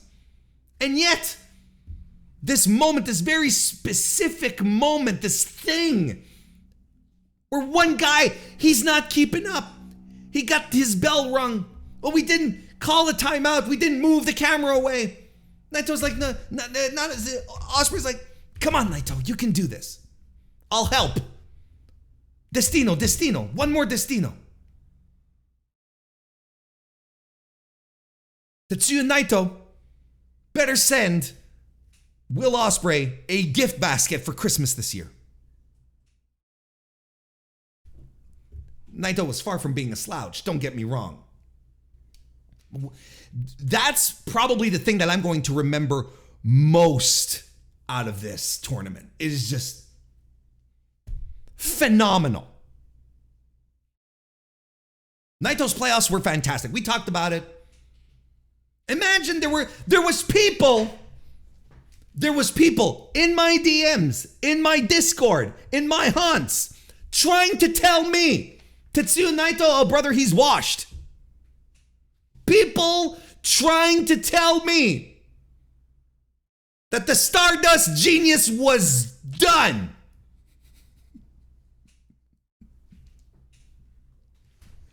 Can hit the bricks. Kazuchika Okada, still a master at this. He's the guy. Like, there is nothing I want more than a clear passing of the torch from Okada to Yota Tsuji. Because Tsuji's the guy.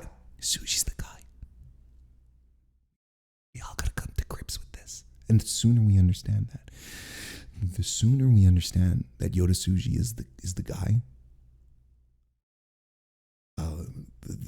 the sooner we'll be able to just move on with our lives and live happily ever after.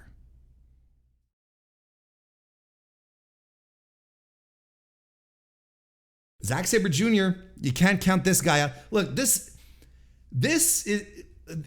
guy is he's a genius at this stuff. Like, he's a genius because this is a guy who has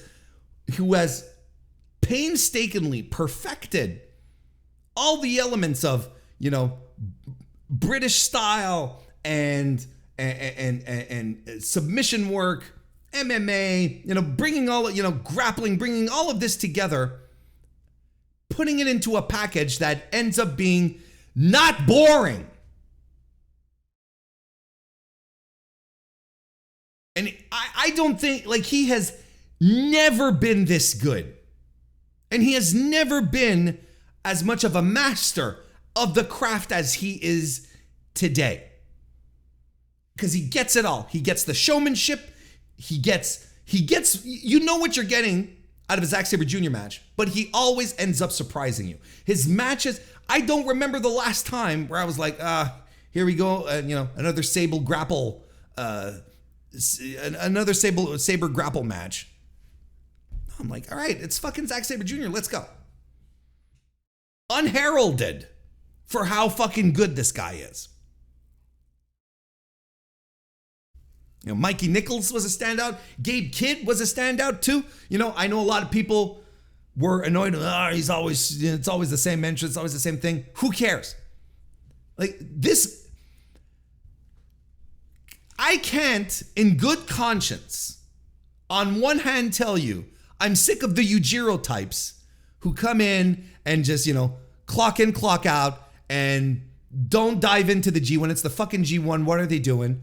I cannot in good faith give you that type of analysis and then turn around and say, oh, Gabe Kidd does too much. No.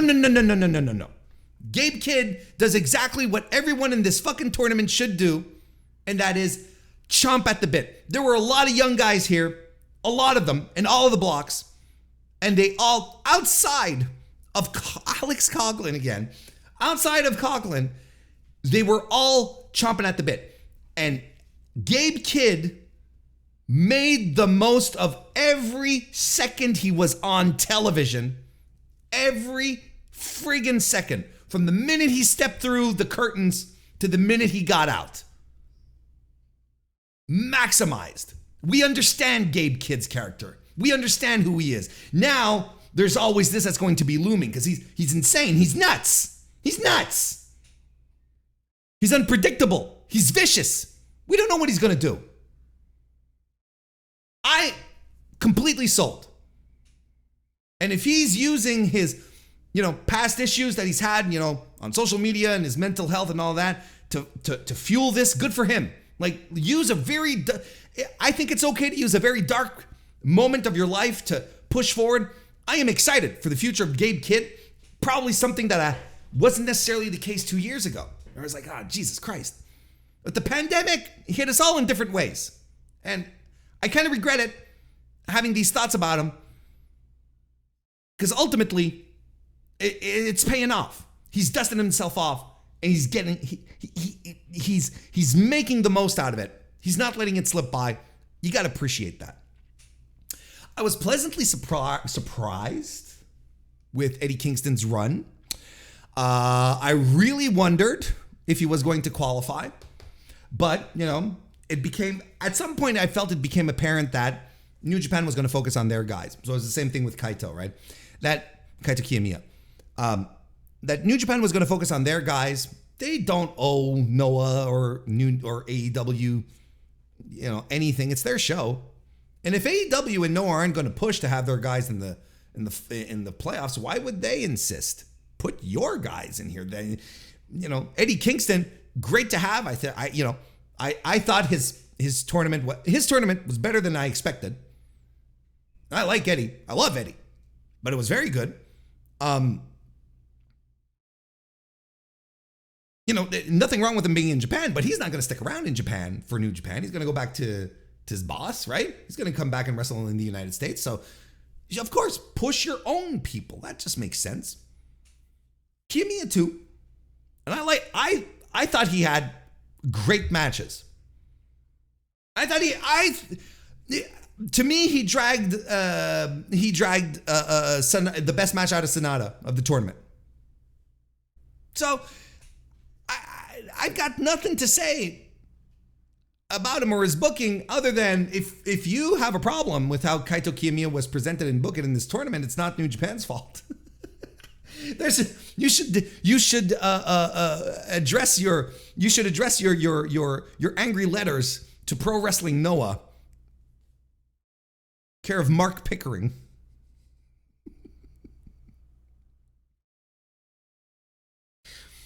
No, but again, New Japan doesn't owe Pro Wrestling Noah anything, so there you go. Now he's going back. He's bringing Oiwa with him, who's clearly going on excursion, I guess. He's bringing Oiwa with him to Noah. Like, okay. So is that relationship done? But ultimately, the message that was sent here is that, look, your ace, and when I'm talking I'm talking Noah, your ace comes into our company where we say we have the best people in the entire world. Your guy comes in here and can't even beat our rookies, our literal rookies. Your guy can't beat them. Your former world champion, your GHC champion, cannot beat our rookies. That's what New Japan said here. And if Noah was okay with that, well, what does that say? It's not New Japan's fault. Again, New Japan has no reason to push Kaito Kiyomiya. Unless Kaito Kiyomiya does what he should do and defect, get the hell out of Dodge, because clearly his employer, his current employer, doesn't give a shit what he does. Doesn't give a shit how he's booked. He looks like a geek.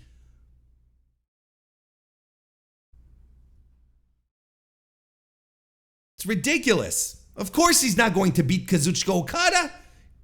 You can't even beat Ren Narita. No, didn't he beat Ren Narita? Yeah, I think he did.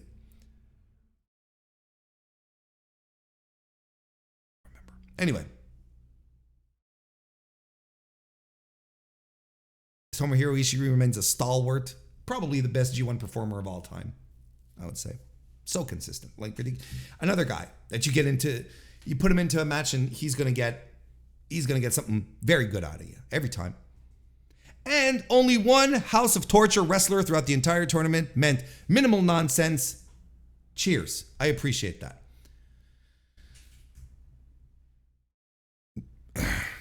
As far as some stuff that I didn't like so much, Kenta. I already talked about Kenta. And I talked about Kenta quite a bit on the audio. And even in the preview. I'll say, anyone who's excited for a Kenta match in 2023, I don't know what to tell you. You know, our local promotion here, NSPW, North Shore Pro Wrestling, is having their 15th anniversary. They're flying Kenta in to wrestle. I mean, it's cool, but I'm not excited at the prospect of a Kenta match. You know what I mean? It's cool that he's going to be here. He's coming in for this big event, but... And the Hiroshi Tanahashi, man, listen, there's been a lot of talk about next year probably being his last G1, and I would not be surprised. If you want to talk about someone who's washed, and it's never been more apparent than here. Look, he pulled out the big performance against Tetsuya Naito on the final night of the block because it's the final night of the block and he's up against Tetsuya Naito, two of the greats. And so, he put in the extra effort, but I don't know. He's probably going to start being phased out more and more. The era of the Ace of the Universe is absolutely coming to a close, and it's bittersweet because he's still around and he can still go, but not on the level that he's renowned to go. He'll probably have a couple of good matches, great matches still in him, but not as often, not as much. It'll be very interesting to see what they have set up for him for Wrestle Kingdom, and then what happens moving forward, like on New Year's Dash. Very curious to see how that will go on. Would you like to know my top 5 matches of the tournament? Would you like to hear that? Well, I'm not giving you time to respond because I'm going to give them to you right now. Top 5 matches out of 31 matches, which I would consider to be 5 stars and over. 31. Is that a lot? I don't know. Am I too loose with the 5-star, with the high scorers? I don't know. But there were 31 matches that I thought were worth consideration during this tournament, which is a lot more than last year. But here are the top 5. Number 5, Shingo Takagi versus Hinare on July 19. Number 4, Kazuchika Okada versus Taichi on July 21st. Number 3, El Fantasmo versus Will Ospreay, August 5th. Number 2, Tetsuya Naito versus Kazuchika Okada on August 13, the finals. But my favorite match of the tournament, my number 1 match, Tetsuya Naito versus Will Ospreay from August 12. God damn. Memorable, classic, great on every level. So, G1 33, it's in the books. I thought it was good. Overall, I enjoyed it quite a bit. And again, if you watched even a couple and my daily recaps were of some use to you. I appreciate it. Let me know on top of that.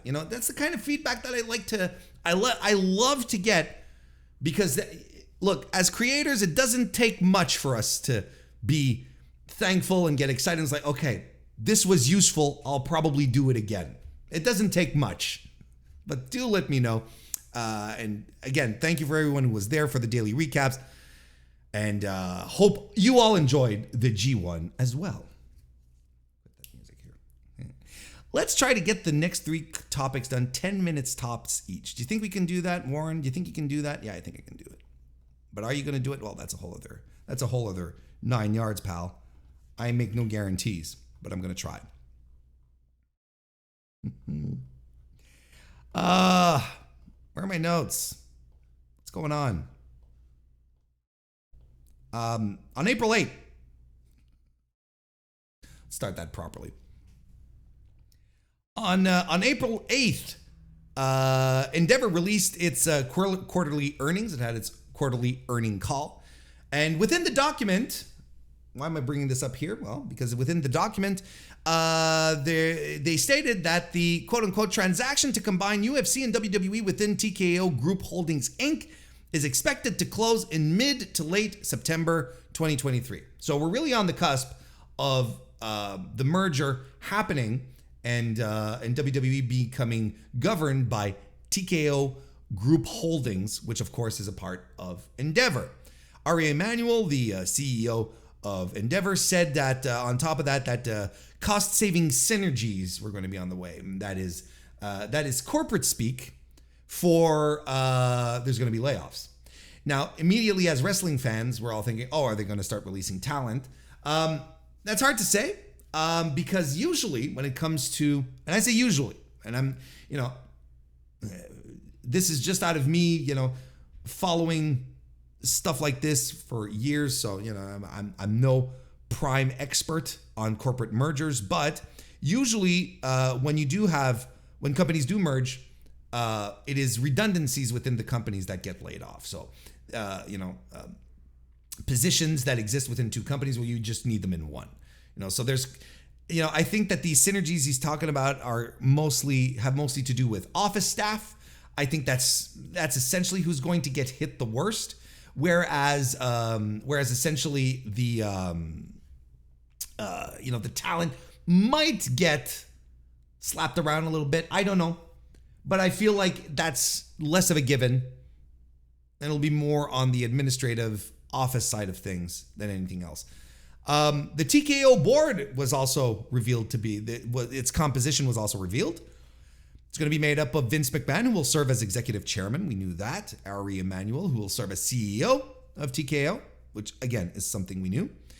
We've got Egon Durbin, who is the co-CEO of Silver Lake. It's a private equity firm that specializes in technology investment. And he also just happens to be on the board of Endeavor.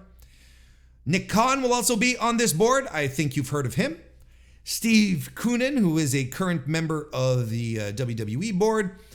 Jonathan Kraft, who is the previous president and current board member of the Kraft Group, has nothing to do with cheese or other prepackaged foods.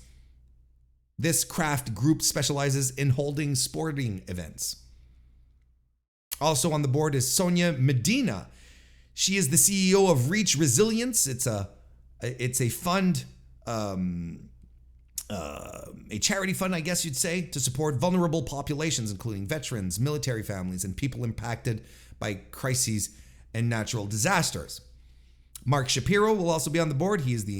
That's a familiar name to you. It should. He is the current president of Endeavor. Kerry Wheeler, who is the CEO of Open Door Technologies, an online company that buys and sells real estate. And Nancy Tellem, executive chairperson of chief media officer, of Echo, a media network company. So WWE still has one person to appoint to the board. I think, it's interesting that Dana White is not on the board here. He's going to be in his UFC corner, and he's not graduating anywhere. He's not on the board here. And a lot of people are wondering whether it's going to be Triple H. Well, maybe, but then again, why would it be Triple H? Then again, you never know. WWE still has to appoint one person. Still have a few weeks to do that. We've also learned that TKO's headquarters will be on 5th Avenue in Manhattan, which is the current locations of IMG Worldwide, which is a company which is also owned by Endeavor. The headquarters for a WWE will still be in Stamford, Connecticut. UFC headquarters. Why am I saying headquarters? Will still be in Las Vegas, where they currently reside. As far as the shares go, just to clear something up, because this was a question that a lot of people were having, Vince McMahon will own about 16% of TKO, and that will correspond to the same percentage of votes that he will have in the company. As expected, there will no longer be any Class B shares within the company. You will recall these are the shares that would give Vince McMahon 10 times the voting power, even though he owned less shares. He owned B shares in the company, which gave him stronger voting power. There's no more of that. So Vince is on equal footing with everyone. He has 16% of the shares. No more having 80% of the votes and allowing himself to elbow his way back into his company. No more of that. So that'll be interesting to see how things keep coming together, but we're starting to see like the structure is there. These are fucking long documents that I didn't read, and it's entirely like this thing is like 700 pages. You know who read it though? Brandon Thurston of WrestleNomics. You should go give him a big old follow on social media. Subscribe to WrestleNomics Patreon. One of the best follows you can do if you enjoy the business of pro wrestling as well as the creative side of things. No one does it like Brandon, and thanks to his analysis, I'm able to summarize it here. So, we're getting into entirely new waters again, just like a year ago when we were entering new waters with Vince McMahon no longer being in WWE. Vince McMahon is going to be in charge of TKO, and I guess a lot of people are, again, very encouraged at the idea that Vince will no longer be on the board of WWE, but in the board of TKO. So they assume that he won't be involved in creative anymore. But to that, I just go, oh, please, folks, don't do this again. Don't do this again. Just let it go. See what happens. I had so many. You have no idea how many people were telling me Warren, Vince is not coming back. They were telling me this last year. And then when he started to come back, and I was telling you, look, he's coming back. And I said, no, he won't. All he's going to do is pilot the transaction and we'll be done. I said, if you guys, and I remember, I was telling you all, if you thought Vince McMahon was coming back just to pilot the sale and then go home and retire, cash a check and go home, you do not know Vince McMahon. You are new here. Welcome. Let me walk you through what's going to happen here. Vince McMahon is going to muscle his way back in, and he's going to find his way back into creative. And guess what? Guess who was right? Guess who was right? Not the oodles of people who would DM me saying that I got it all wrong. Anyway,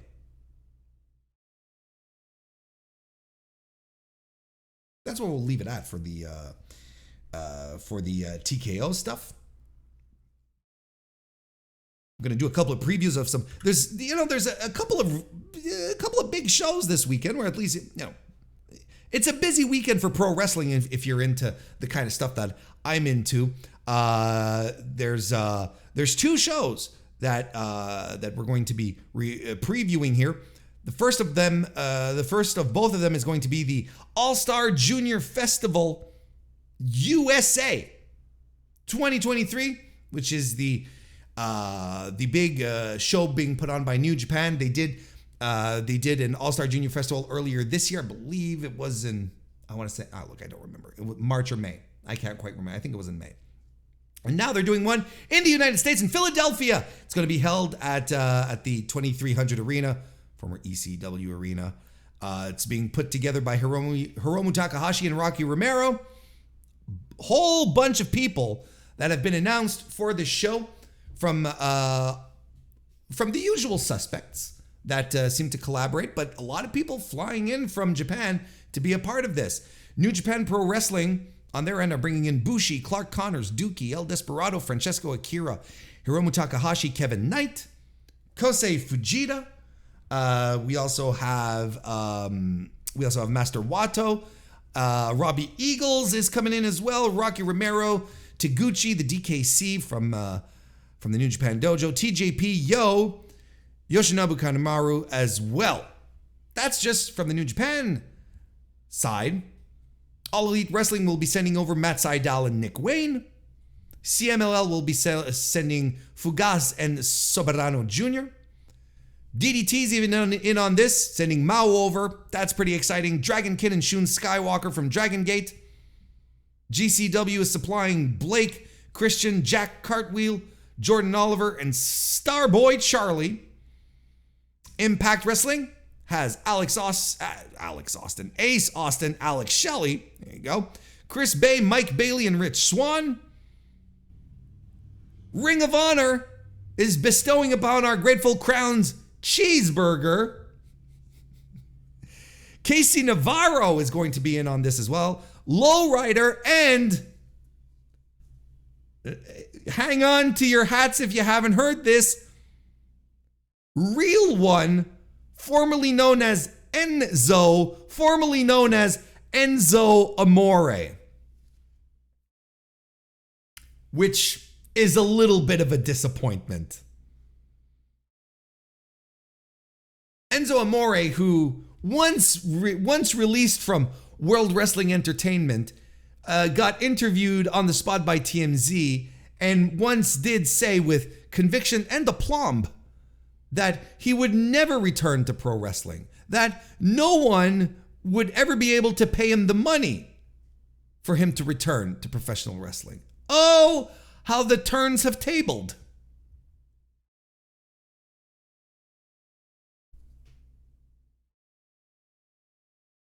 People are surprised about this, but he and Rocky they've been trying to slip, Enzo into stuff for years at this point. You remember the G1 Supercard? Remember that? They've been doing this for a while. And he and Rocky, I think they're tight. I think they're friends. It's either that, or my outstanding theory is that Rocky was waiting for someone to confirm. He had got, he called someone and he was waiting for that person to give him a call back, and it never came in. And now we're like a week before we finally make it to the week before the event. And then he's like, okay, they're not confirming. And then maybe Enzo is his plan B, his plan C, fuck his plan D.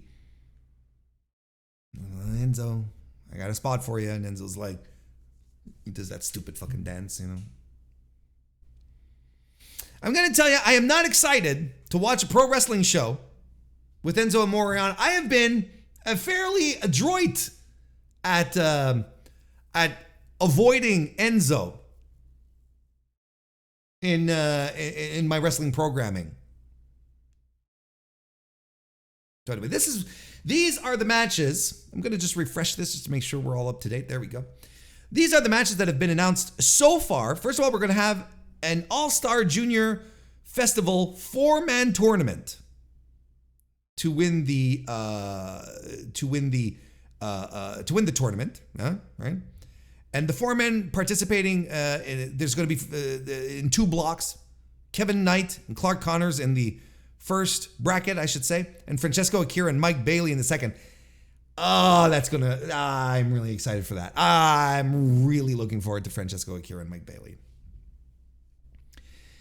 So that should be dope, and that's all going to happen on the same evening. So we're going to get the basically the semifinals and the finals. We're also going to get Jordan Oliver and Nick Wayne versus El Desperado and Mao, and I don't think anyone should sleep on this match because this is going to rule. I think this is going to be fantastic. And the times where we made fun of Jordan Oliver, I think, are done. I think he's grown into a very good professional wrestler. I was on board with the Jordan Oliver Stings train for a while, but brothers proved me wrong. I got to give him credit. He's developed into something good, and he's there with his bro Nick. This should be a lot of fun.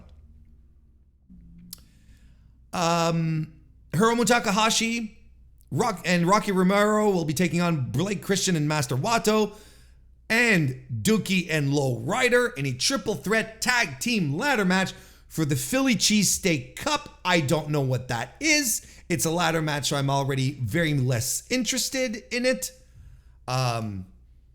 We don't see a lot of ladder matches in New Japan, which is one of the things that make me very happy.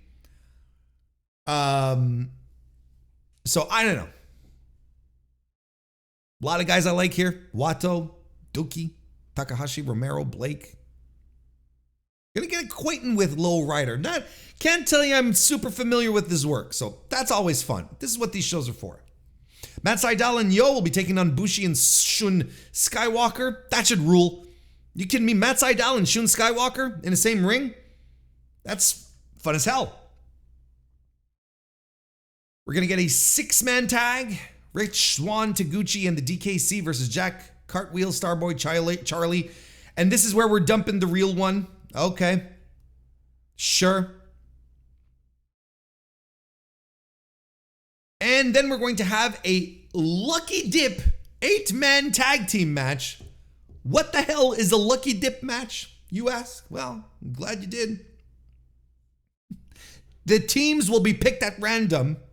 You're going to have all the guys in the ring, and they're all going to put the remaining people that haven't been booked specifically. They're all in this match, and they're all going to be in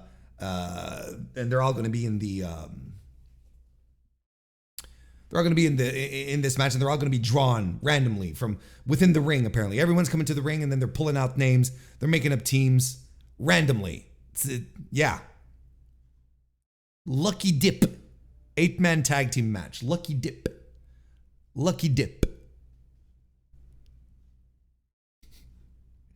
It's a wild night. Like, there's a lot. Look, there's a lot of stuff happening here, but but there's too many talented people on this show to not be a fucking blast. And I'm telling you, that tag team match, Despe and Mao versus the East West Express, that's gonna rule. I'm really excited for that. Really excited for that. And to answer a question from the chat, no, this is not covered by one's New Japan World subscription. Let me take a look here. It is a pay-per-view, and it is available. This is happening, by the way. I don't think I even told you. August 19. Did I say it was this weekend? It's this Saturday, August 19. And early start, 6:30 p.m. I'm down for that. 3,500 yen, which is about $24.30. So it'll set you back a little bit. But it should look good. I will be reviewing it next week on this very podcast. And to wrap it all up, we are going to preview the other show that's happening this week, and the other big show that's at least captivating my attention, which is the Impact New Japan co-promoted Multiverse United 2, For Whom the Bell Tolls, Multiverse of Matches, For Whom the Bell Tolls, Multi-Matches Tolls for the Bell, which is happening this Sunday. Again, from the 2300 Arena in Philadelphia, Pennsylvania. You see what they're doing here. They're synergizing. Frankly, I think it's cool as hell that that New Japan has good, outstanding relationships with Impact, and this dates for, well, it had cooled. The relationship had cooled for a while, but then now it's better, and we've got good relationships with AEW as well. So with New Japan, I think that's cool. I like me my New Japan. More of this, please. So yeah, this is happening. Let's run through the card. We got 2 pre-show matches here. Joe Henry, Yuya Uemura, and Heath will be taking on Rocky Romero and Taguchi and Master Wato. A lot of people are like, oh, Uemura picked his camp. He's on Team Impact. Sure. Or he'll turn on Team Impact. We'll see what happens here. So many people are convinced that Yuya Uemura is never ever going back to New Japan. I'm not ruling that out. Maybe there was for a while, but I'm not ruling that out. And then Kenny King will be taking on Yoshinobu Kanemaru for the Impact Digital Media Championship. I would love nothing more than Uncle Nobu, I should say, to win the Impact Digital Media Championship. That would be a riot. He probably doesn't want the title, but that's what would make it funny. And then on the main card, we're starting off with a scramble match. Good old-fashioned scramble matches. And we're putting Bushi, Chris Sabin, El Desperado, Frankie Kazarian, Kevin Knight, Mao, and Rich Swann in all of this. Okay. No, it's a scramble match. What do you want from me? Dookie versus Sami Callihan in a singles match. This is absolutely Impact Wrestling. This is Scott D'Amore calling up Gato. He says, Gato, how you doing? This is Scott D'Amore. Gato says, hello. Scott goes, hey, Gato, I want to put Sami Callihan on the Multiverse show. Gato says, that is fine. Scott D'Amore says, but I need Sami Callihan to win. Do you have someone for me? He says, yeah, Gato says, yeah, I got someone for you. Hey, tell me I'm wrong. This is what it is. Sammy's on the card. He has to win. All right, have him fight Dookie. There you go. And we have a tag team match. Leo Rush and Trey Miguel versus Hiromu Takahashi and Mike Bailey. This has all the potential to be a fucking barn burner. I am so stoked for this match.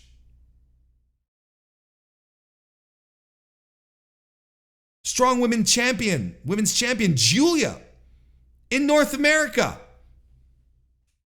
in a 4-way match against Deonna Purrazzo, Giselle Shaw, and Momo Kogo.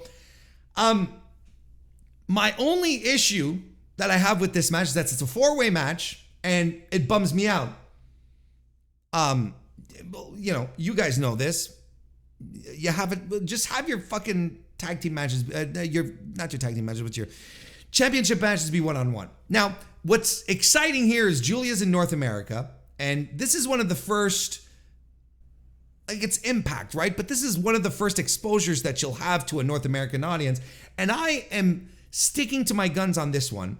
I think the moment that mainstream pro wrestling fans see Julia and they see what she looks like, how she carries herself, which is like a star, by the way, and how good she is in the ring, she is an instant star. This is a made woman in North America the minute people start realizing how good she is. I expect her to retain here.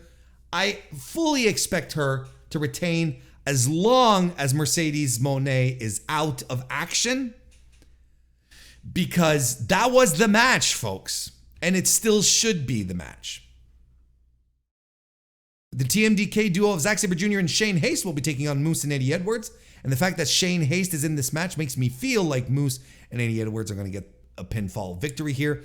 And okay, I've got nothing when it comes to Moose matches. I couldn't care less. And then listen to this random ass match. Bullet Club versus The World. All right?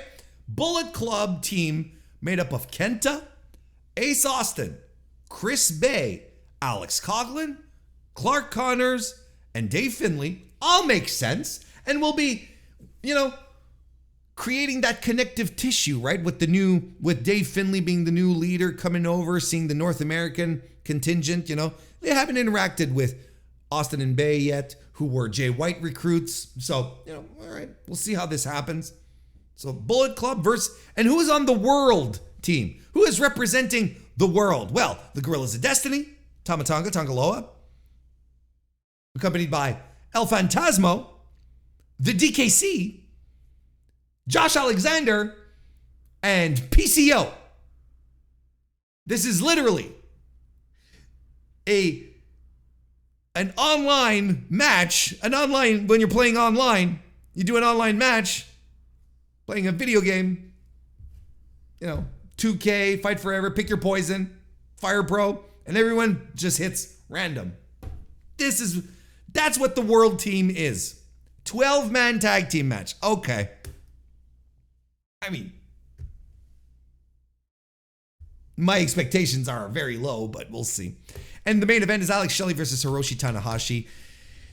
If there's one guy who will know how to deal and work with Tanahashi with 2023 Tanahashi, it's Alex Shelley. And this is a big match for him, and I'm thrilled for him, and I'm sure it will be good at the very least.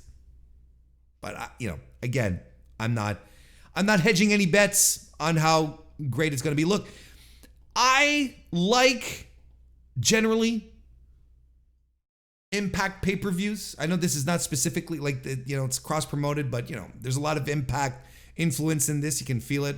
There's a lot, there's a couple of matches I'm looking forward to. I'm more excited for the All Star Jr Festival.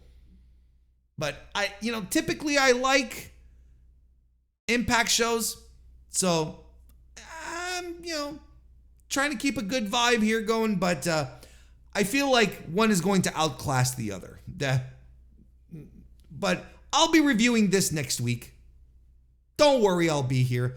And this as well is available on pay-per-view. Call your satellite providers, etc., etc. And that, ladies and gentlemen, is how we are going to end the weekly wrestling inspection.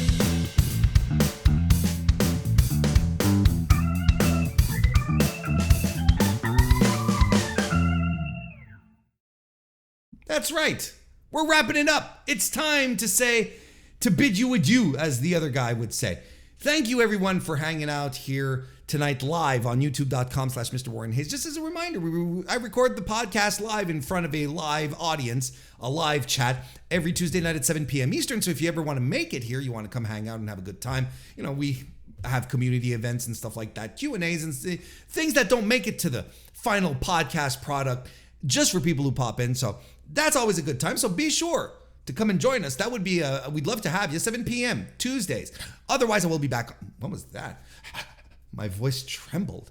I will be back this Thursday for my AEW Dynamite review. Sunday for the Collision review. Consider leaving a like. Consider subscribing. Consider a 5-star review on Apple Podcasts, a 5-star rating on Spotify. Wherever type of love you can show, I will appreciate a great deal because it does help grow the podcast. But listen, in the meantime, I hope you all have a great rest of the week, and I will see you next time.